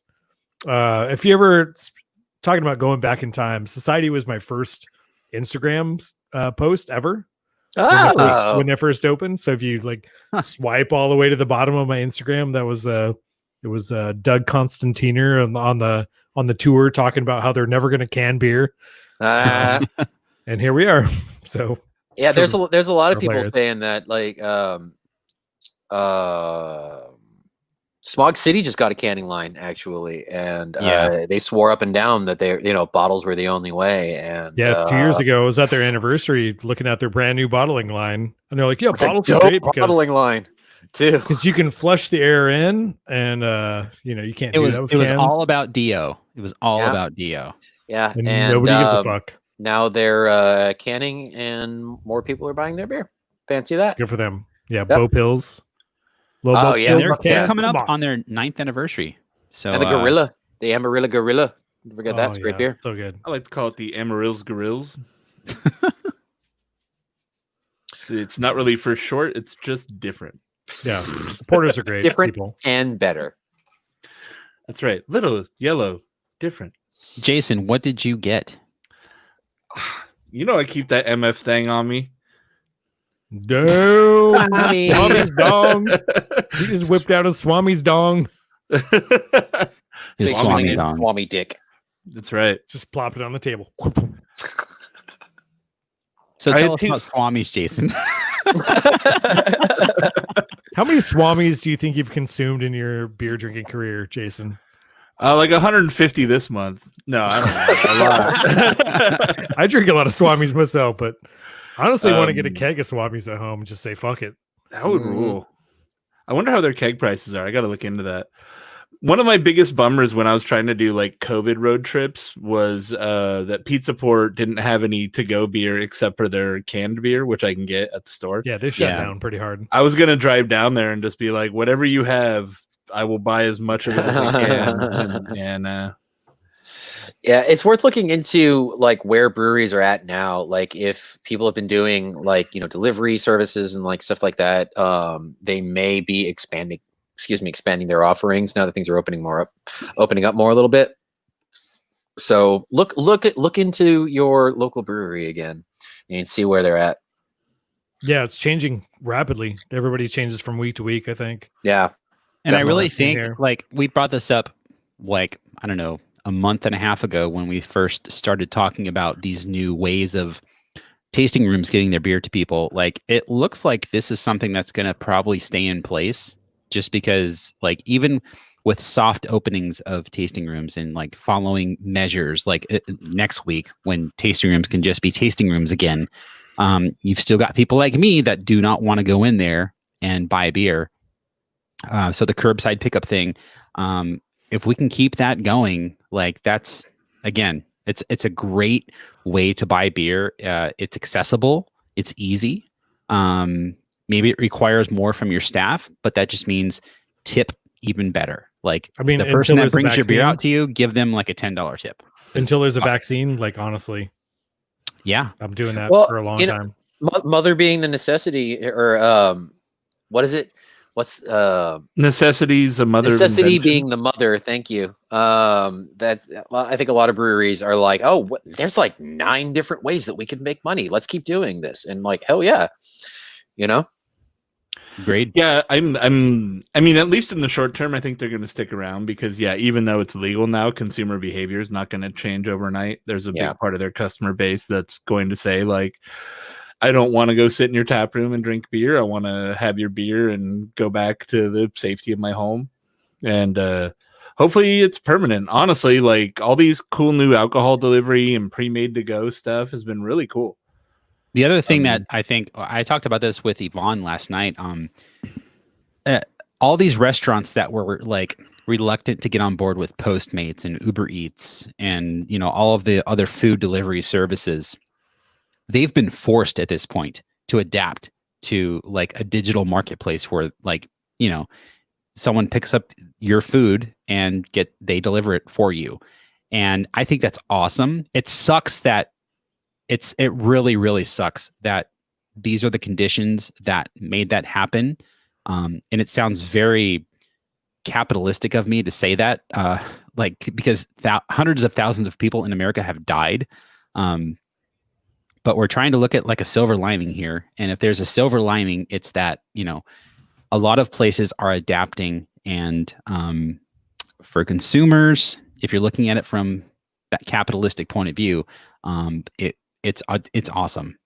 There is a level of like forced modernization that's been happening, you know. Forced, like, oh, dude, that's if you've a good way to put it. Forced if you've been modernization. like, yeah, if you've been sticking to, you know, the same thing that you've been doing for 30 years, then, and it's been working for you the whole time, then cool. But at this point, you have to adapt, you know. And like you said, hopefully, you know, places will get through this, and once they do, they'll be like, hey, there was a distinct advantage offering this service on top of just, you know, sit down or, you know, our window or you know, whatever. And hopefully it's opening some eyes to, like I said, just other revenue streams. Yeah, you know, it's pretty cool because, like, we've, you know, I live just off of downtown Long Beach, and we've become like really focused in just trying to, because when we want to eat out, it's like, okay, where can we walk to, and who is accessible? You know, what places have, you know, make the process the easiest for us. And we've been to places that we hadn't before this all happened, because it's like, hey, we want Mexican food. There's, you know, Merced's, you know, on fucking Cerritos and Broadway in Long Beach is awesome. And they've got like a takeout window, and, you know, you call it in, 15 minutes later, you go and pick it up. The fact that they have that available to us is the reason that we went there, and their food is awesome. And we probably wouldn't have come across, we probably just would have stuck with the places that we already liked had this not happened. So like you said, it's a small silver lining, but it's a silver lining nonetheless. Yeah, there's some places in my neighborhood that are doing family pack meals that are great, that are like $50, and it's like a set pack of all this catered food, and it lasts us like the whole weekend. And how could you not love like a Mexican food spread of like beans and rice, sour cream, guacamole, pico de gallo, fresh tortillas that they pressed in house, and fresh flautas that they made, a full tray of enchiladas for $50. And you can get like micheladas to go. You can get margaritas to go by the pitcher. I mean, that shit is real. That's right down the street. We never would have figured out. We never would have dined at this place. But now it's like every weekend we're like, La Villa? All right. Sounds Yeah, good. yeah. One Easy more 50 quick bucks. shout in Long Beach. Canadian Pizza on 4th, 4th and Orange, I think. We were there like once a week. It's probably not the best thing for it, but Canadian it's pizza? delicious. Do they have Canadian no, I bacon, don't. or what's the deal? Yeah, I have no idea. It's just pizza, but they say it's Canadian, so I just kind of trust them on that. I mean, there's a Fourth Horseman. That was a great pizza. Eh? Yeah, dude, it's funny, man. It sucks. A Fourth Horseman is like just far enough away from us that it's not like a quick trip. It's on the other Gotcha. side of downtown from us. So it was one of there. I have a very long list of places that I wanted to hit before all of this went down, Right, and so unfortunately, they're just far enough outside of our radius that they're in like the we'll go there when we can list, you know. Sure. Love Love but yeah, I'll honestly, like most of the places downtown are like that for us, because downtown is like a 15-minute walk, and we have enough places that are 5 minutes Support your within local. us that we're like, we'll just go there. Yeah, support your local, man. Yeah, hyper local in our case, which is pretty crazy, living in a big city, because living in a suburb my entire life, it was like if you want to go anywhere, you get in your car and you go. Now the idea that you can I can walk somewhere, it's a very alien kind of feeling, but it's really cool. You know, it's cool to support places that are literally on your block. You know. Yeah, agreed. Well, do you guys want to wrap up the show? Yeah. Okay. So guys, 300 episodes. Matt, I'm glad you were here for this occasion. Me too. I wish Tim was here, but he had other things happening that didn't allow him to be here. But 6 years of podcasting, like, that's insane. Yeah, guys, we fucking rule, right? A lot of episodes. Wiley A lot of us now. bullshitting about beer. that's a fucking lot of hazy IPA, is what it was. Oh, man. Yeah. I like how everyone's reaction was. Yeah. Here we go again. Right. Real quick, thank you to everyone who's ever sent us hazy IPA, by the way. Yeah. No. People are like, man, I really went to a lot of effort to get you guys that treehouse, and here you are. Like, Well, I stood in line for the treehouse for 6 hours. Oh my god. which is appreciated. Mateo. I mean, Mateo. we poke fun at the appreciates. hazies and whatever, but like obviously we are totally like thankful for everyone that's supported us over the last 6 years. Whether it be like giving us beer, saying hello in person, supporting us on Patreon, giving us PayPal donations, you name it, we're thankful for it. This is a stupid beer podcast that we do, and honestly, if it weren't for the people that listen to our show, there would be no reason to do this show. Like, I might as well just go to Greg's house and hang out for a night and make a fool of myself. Instead, I can do it on the internet. So, yeah, and just I guess since we're being all official and reminiscing, like, super big thank you to especially those of you guys who've been with us for a long time. Like, there's a few of you like who are even in the chat now, like Kyle and Phil, that have just been around for ages. Just and hang out. They're part of the show. Riding with us, yeah, and you guys rock. That's a good way to put it, Greg. They are part of the show, like Kyle from the chat, like Lauren Zini.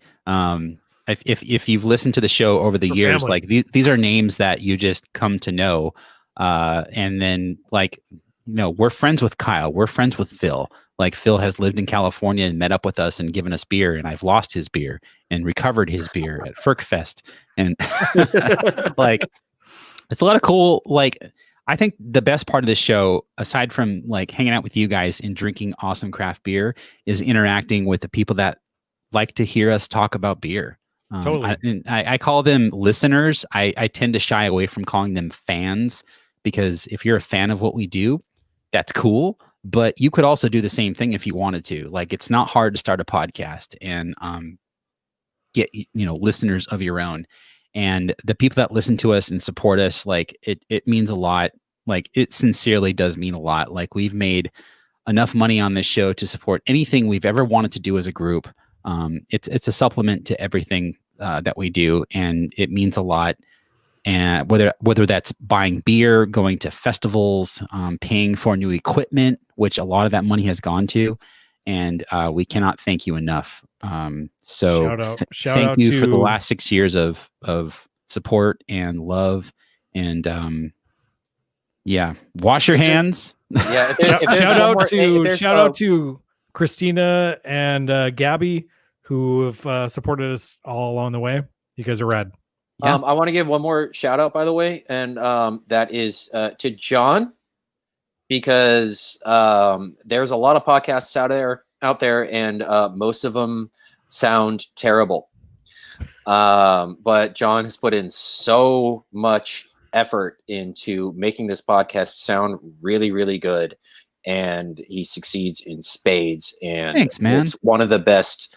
Just it's easy to listen to because of all the effort that John puts in, and you deserve a lot of credit for that, for producing this thing. In general, John does like all of the hard work, so we can just show up. He's the producer and drink beer. And the engineer. Yeah. So like, and if it wasn't for John really like shouldering that burden, this shit would have probably fizzled out in like 3 months. So, amen. I really appreciate that, guys. And that being said, can we spend $400 on a new mixer? Yeah, yeah, for sure. Just cut it there. That's where the show ends. Period. Mic drop. Beauty.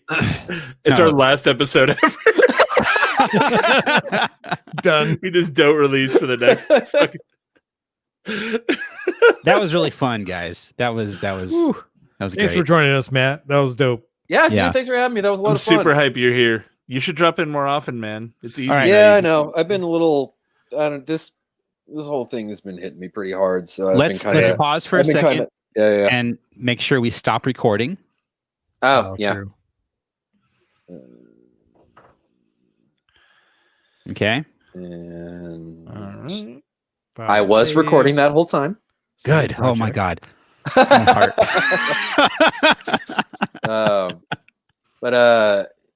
Matt, I'll send you a link to the shared folder, and we'll take care of that later. But okay, cool.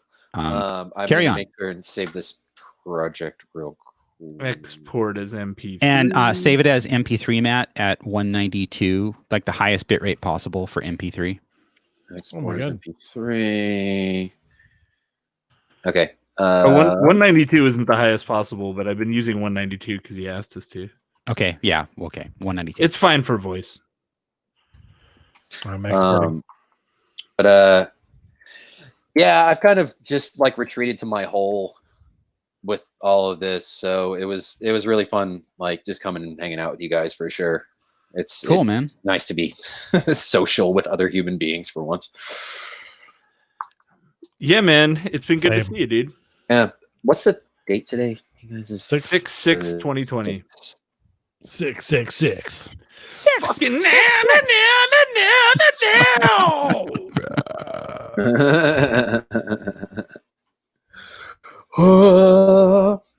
But yeah, thanks guys. It's a lot of fun. I just noticed you're wearing the metal shirt too. Fuck yeah. First pressing, dude. First pressing. Dude, my daughter wears she snagged it, and that's her property now. Nice. Oh, that's I am awesome. all about that. I'm all about the youths wearing the 4B gear with her metal makeup. The youth, yes, wearing 4B shirts, freaking flooding racist hashtags with K-pop fan videos. Oh yeah. Did you hear about that, Matt? Like what? K-pop Twitter has just first, like the Dallas police posted an app that was like, hey, report people that you see causing trouble with this app, send in videos. So K-pop Twitter just all downloaded the app and uploaded them doing fan dubs of K-pop songs, and they broke the app. Nice. Nice. And then they started just rating like hashtag MAGA or like hashtag All Lives Matter and just posting like K-pop pictures and everything. So the whole hashtag was just post with K-pop stuff. Oh, just real quick, just like on speaking of just like Twitter like funness, have you guys heard about Lady G? No. Not Lady Gaga, but Lady G. Yeah, it's not Lady Gaga, it's Lady G, which is apparently what Lindsey Graham wanted his male escorts to call him. See, this is a touchy situation. That all he right? paid for. Yeah. Because Oh yeah. if Lindsey Graham is gay, that's cool in the gang. Like, I'm all about that. Like, It's fine. like the coolest thing he's done. Get your fuck on, dude. Get your fuck Right. on. But I'm not going to shame him for being gay at all. Mhm. That's not what you should be doing if you're It's going funny. to make fun of Lindsey Graham. The funniest thing is like when all this blew up, because what happened is like some gay porn star, I can't remember what his name is, he put up this Twitter and he was like, if anyone knows of a certain senator who's been hiring sex workers, like hit me up. And pretty much all the responses have been, it's fine that he's gay, it's fine that he's been hiring escorts because, you know, legalized sex work, cool, but he's a piece of shit. Yep. So, you know, he's been spending his whole life fighting against LGBT causes. So fuck him.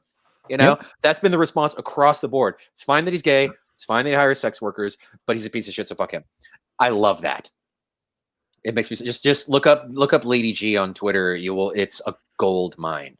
And at the same time, though, you kind of hope his I go pee-pee. horrible, awful political party just rails him to prove a point. Like, look, exactly.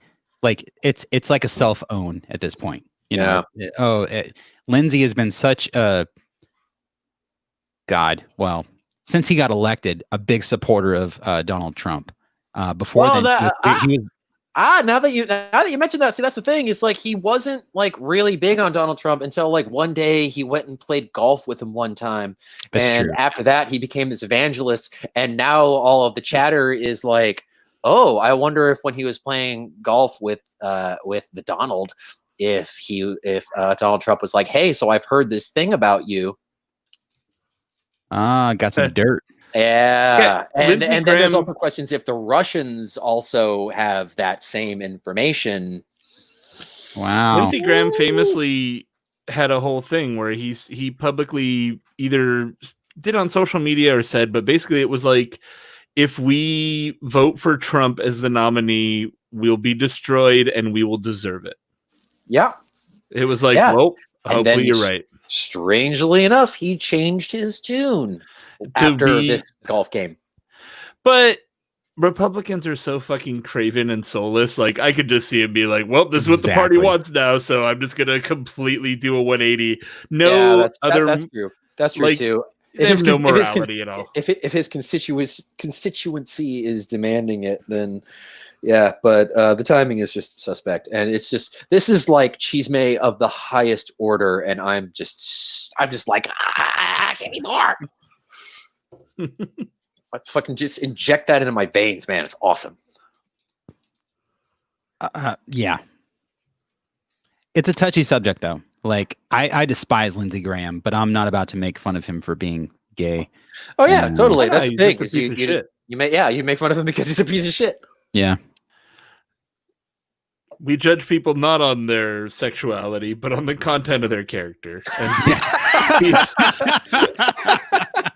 like I said, if he was gay, that'd be the coolest fucking thing about him. Yeah. That's and honestly, he came out like all flamboyant and like owning it, and like, you know what? I've been living a lie over the last 40 years that I've been a politician. I'm changing my ways, and deep down in my heart, this is how I've always felt. I'd still hate him because he's affected so many people over the course of his political career, but I could at least applaud that and say, all right, welcome aboard, bro. Like, yeah, there's some shred of train. honesty. Some shred of honesty in what he does. Yep. But yeah, no, that's not likely.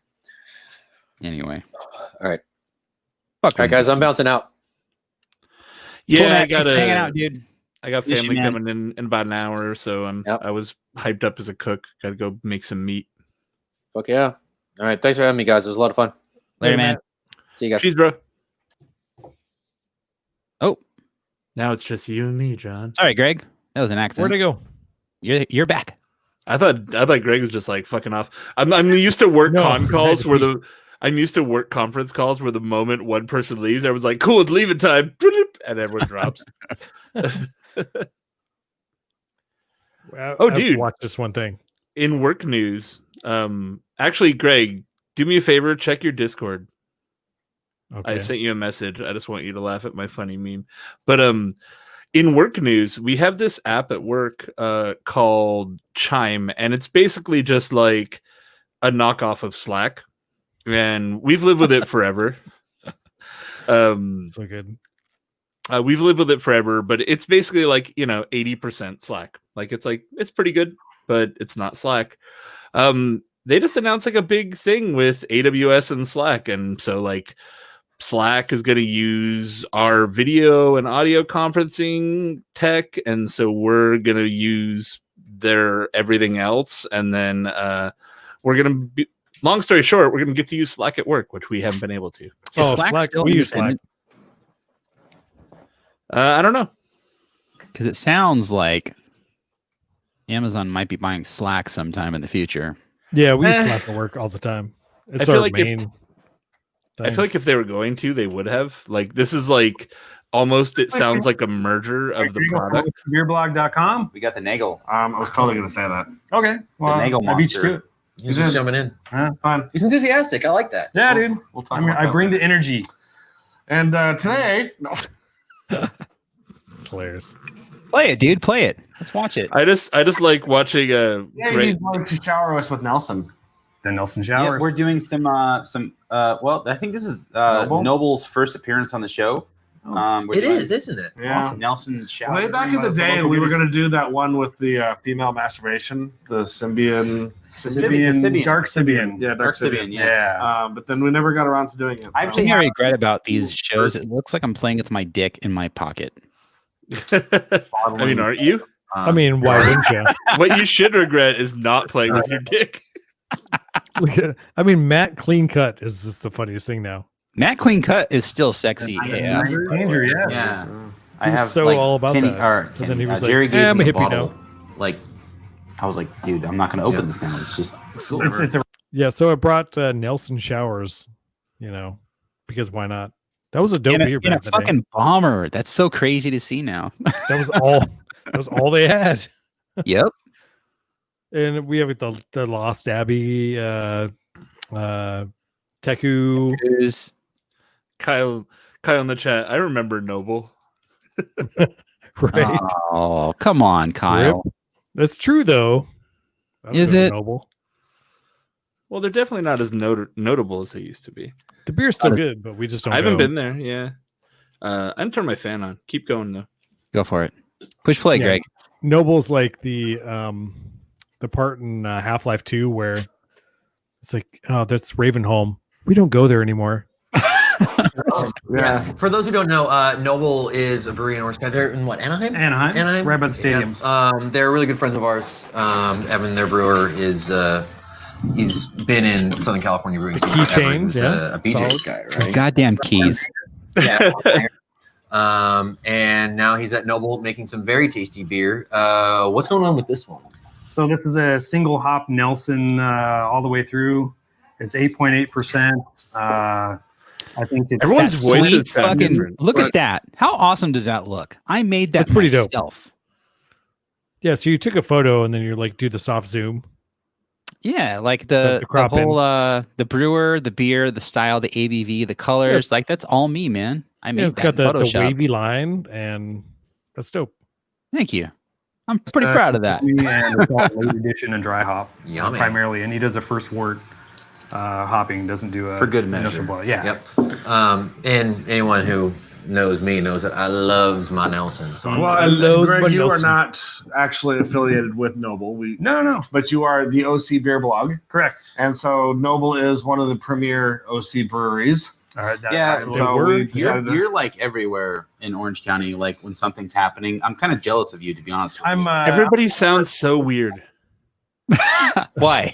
Like just everyone's voices sound like not quite right. Like I talk to all you guys and like I'm just like everyone's voices sound a little different. Like everyone sounds a Well, little that's very younger, true. a little higher pitched, and it's bizarre because it's like, oh yeah, like these are people who I talked to a minute ago and their voices are wrong. Like they Well, sound wrong. Trip out on this. A few days ago was my 20-year wedding anniversary, and we watched our wedding video. And my wife sounds nothing like she did back then. Huh. I'm like, 10 years of teaching. It's like she's now more raspy. She's sort of like more like teacherish. Makes sense. It's funny. I'm like, Also God, to note, pause. Empire. The ads, like that Beechwood ad, like they gave us money. Beechwood was our biggest like advertising like Oh yeah, Gabe and brewery. Lena are dope. So I made all those myself, and I had like if you look on the right side, I intentionally made it to where like the text would end in case you were watching on a device that cropped the side, so it would still show all of the text. Yeah. Oh, for sure.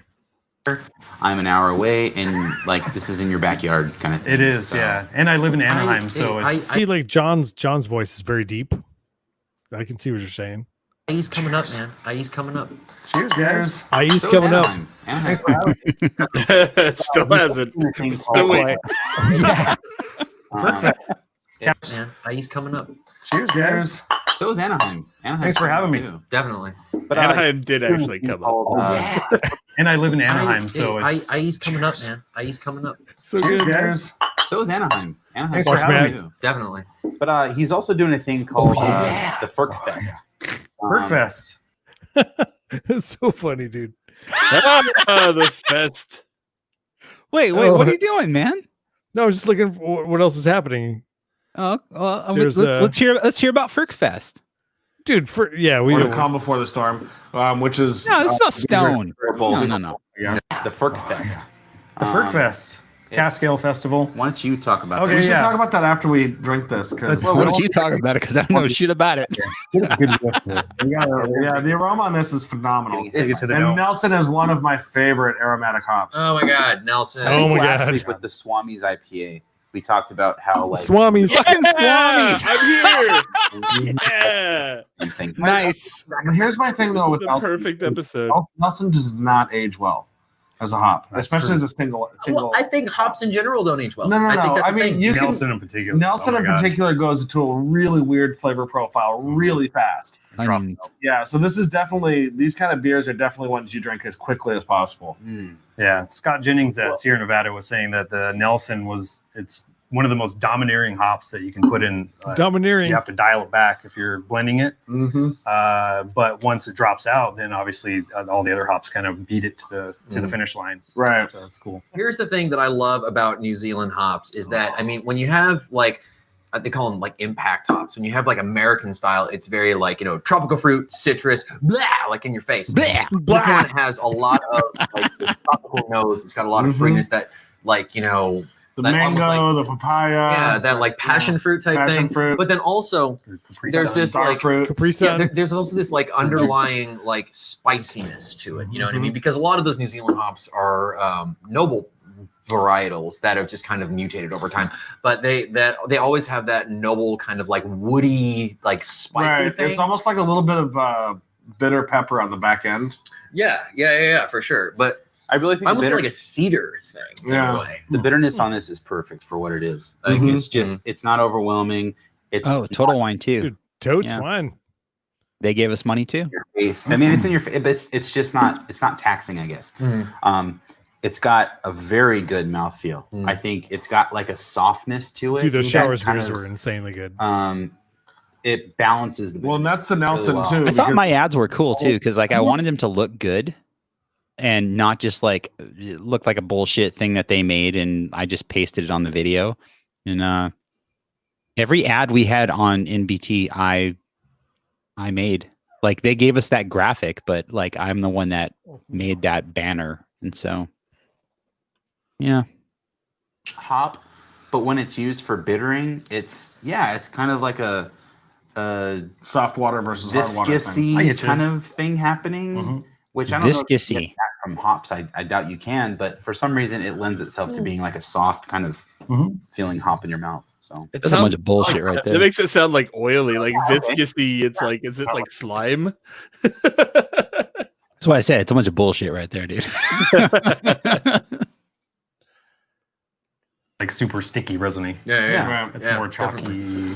not chalky, but dry. But there is like a certain like almost minerality to it in a way, But it's like you said, it's not like that dry, chalky like type of thing. Yeah, and I think the malts on here, it's more like it's just meant to be the pedestal for the hop. It's not. It's not going to argue with the hops. As a home brewer, that's something I'm learning that when you start brewing beer, you want to focus on everything, and you want to say, well, how can I use the malts? I'm going to use 5. No, if you use like 2 malts in your beer, and you want to emphasize like the hops and make something that's really good and showcases that hop, keep the malt bill simple. Like you want to back those hops. Wisdom from John Holzer. You want to do something that's not. Yeah, and I think this is perfect for that. Well, I mean, that's a very like Southern California thing. I mean, I remember I was talking to Julian from Beechwood, and he says that for most of his IPAs, it's like 2-row and like 5% crystal, and that's it. And the crystal is just there for kind of some body. Yeah, exactly. Maybe just a little bit of backbone. Yeah. It's about showing off the hops, and I think this does a great job of that. This really does, and I like that they're doing that. The citrus shower was the first one they did. Yep. And this is the second one. What's on the palette for the next one? Amarillo, I think, is on deck.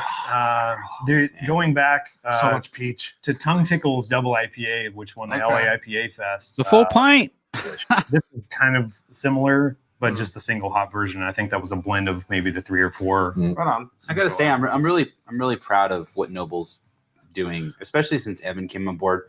Like he's just a super awesome, nice guy, and he really knows what he's doing with beer. Absolutely. And I mean, for I know their history, and like it was not an easy task for them to build their brewery. Right. They've had a rocky road. A lot of crap, like with the city and all this other. Not to say anything bad against Anaheim, but they had to go through a lot of stuff to make their brewery what it is. Yeah. And so it's really cool to see them put so much time and effort into the brewery.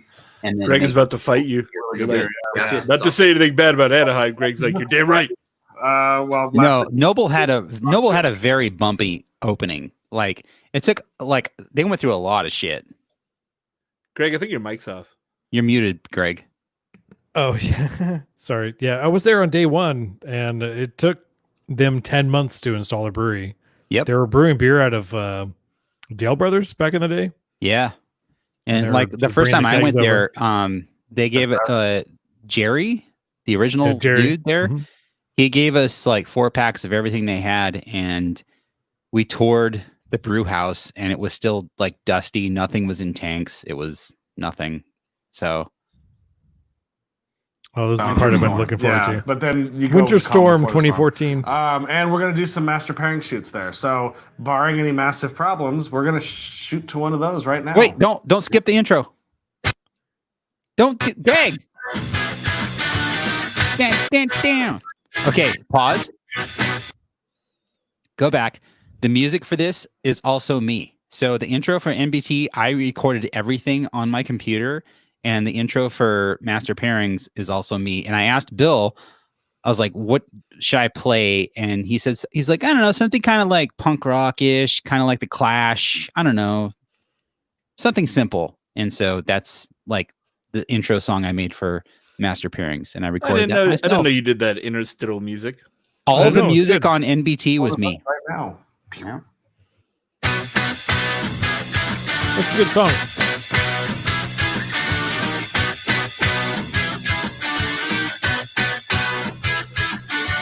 Infinium. Hey everyone, welcome to another Master Pairings. I'm your host, Isaac. Dude, today. This is so good. You picked the perfect episode. Okay, push play. This is so good. Patty Lenahan. He's the You picked the one he was on. Like, well, good choice. Like, watch what happens with this beer. Gardens in Escondido. But not this is so good. New job title you're going to have? My new job title, Bill, will be the San Diego Regional Brewery Representative for Stone Brewing here in San Diego. And Patty is the fucking man, by the way. So we are here at Calm Before the Storm, Super Bowl Sunday, a great event that goes on from 8:30 to 11. A lot of delicious food, amazing archive beers. And this year we stepped it up a notch by doing on draft for the last time ever together, 030303 Vertical Epic to 121212. Vertical Epic Stone, the Stone Vertical series that Epic. recently ended. Amazing beers on today, Patty. Good job with getting your team together to do all that. Thank you, sir. But today we're doing a very rare beer that is not This is so available good. at the festival that came from Patty's cellar. This is Sawyer's Triple. Oh, Patty, yeah. you want to tell I them a little remember bit that about this? Yeah, it's a beer that we did first in 2004, and the second the Sawyer's rendition knee was pads. done in 2008. It was a beer that was done 100% for charity for Bill Sherwood, who was our facilities maintenance manager here at Stone. His son Sawyer, who the beer has been so aptly named after, was a very young kid who was diagnosed with ALD, otherwise known as adrenoleukodystrophy. And it's a very similar neurological disorder to ALS, which a lot of people know more It's Lou Gehrig's as Lou disease. Gehrig's Right. disease.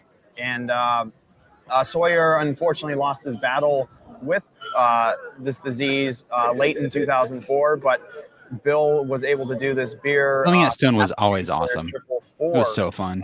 His son to raise I awareness imagine. of the disease, and also to Still a raise beautiful money spot. that for the Fight ALD organization that him and his wife Janice have established now. Every bottle that Stone ever sold to this went 100% to the charity. 100% of the proceeds from this beer, yes sir, went to charity. Very cool. Patty, you want to do the honors? Wait for it. Wait for it. Classic Belgian triple style, 7.6%. With it, I thought I'd be a little. Whoa! Hey! It's a geyser.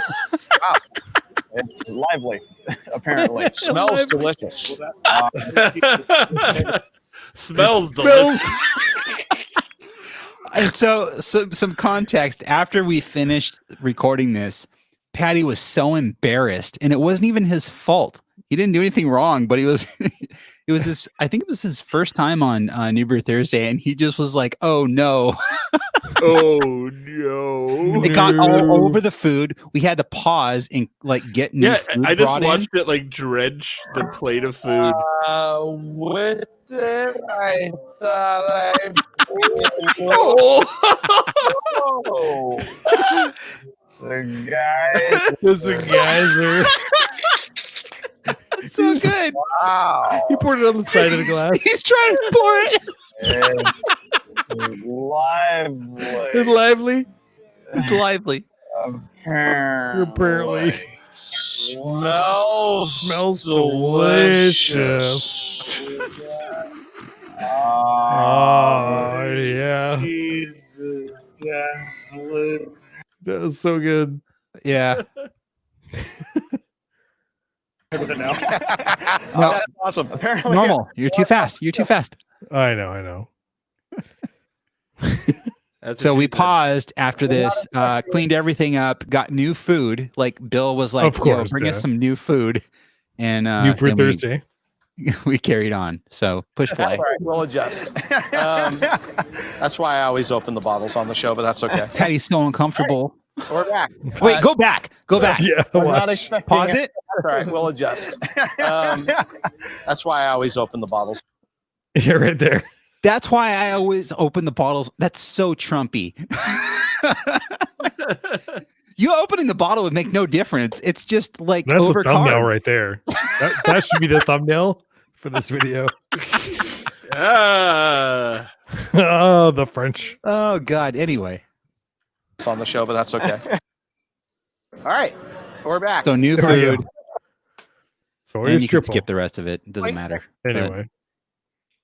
And then we go back to the studio. At some Here. point. Yes, because driving talk out about- from the IE to the IE. Apparently, Bye. You drove from the OC to the that. OC to the Oh, we IE. got, Apparently, that's like some little did Greg know. Yeah, right. hurry and do it right away. The Pliny fights Um, cancer. Oh right. The 24th of February, Pliny Fights Cancer. If you haven't gotten your raffle ticket yet, you still have plenty of time, although you should hurry and do it right away. Yeah, that was cool, But man. yeah, so go to Good times back then. That was a good throwback to look at, especially with the exploding Sawyer's That's triple. so good. That was great. He's like, oh, it's a geyser. Patty was so embarrassed. I had to like hug him and say, "It's okay, man. Like, it's just a podcast." We'll live. No one's gonna see it. That was good, dude. Well, it's been a fun one, gang. I got to go start making food for the fam bam, but I'm gonna help my wife as well. I think this memory lane episode was fun. We haven't actually done like a retrospective kind of thing, so yeah, it was cool. Greg left. I think it was Kyle's. I think it was Kyle's idea. So props to Kyle. Thanks, Kyle. All right, Jason. Have a good night, man. I'm gonna try. Cheers, bro. Bye.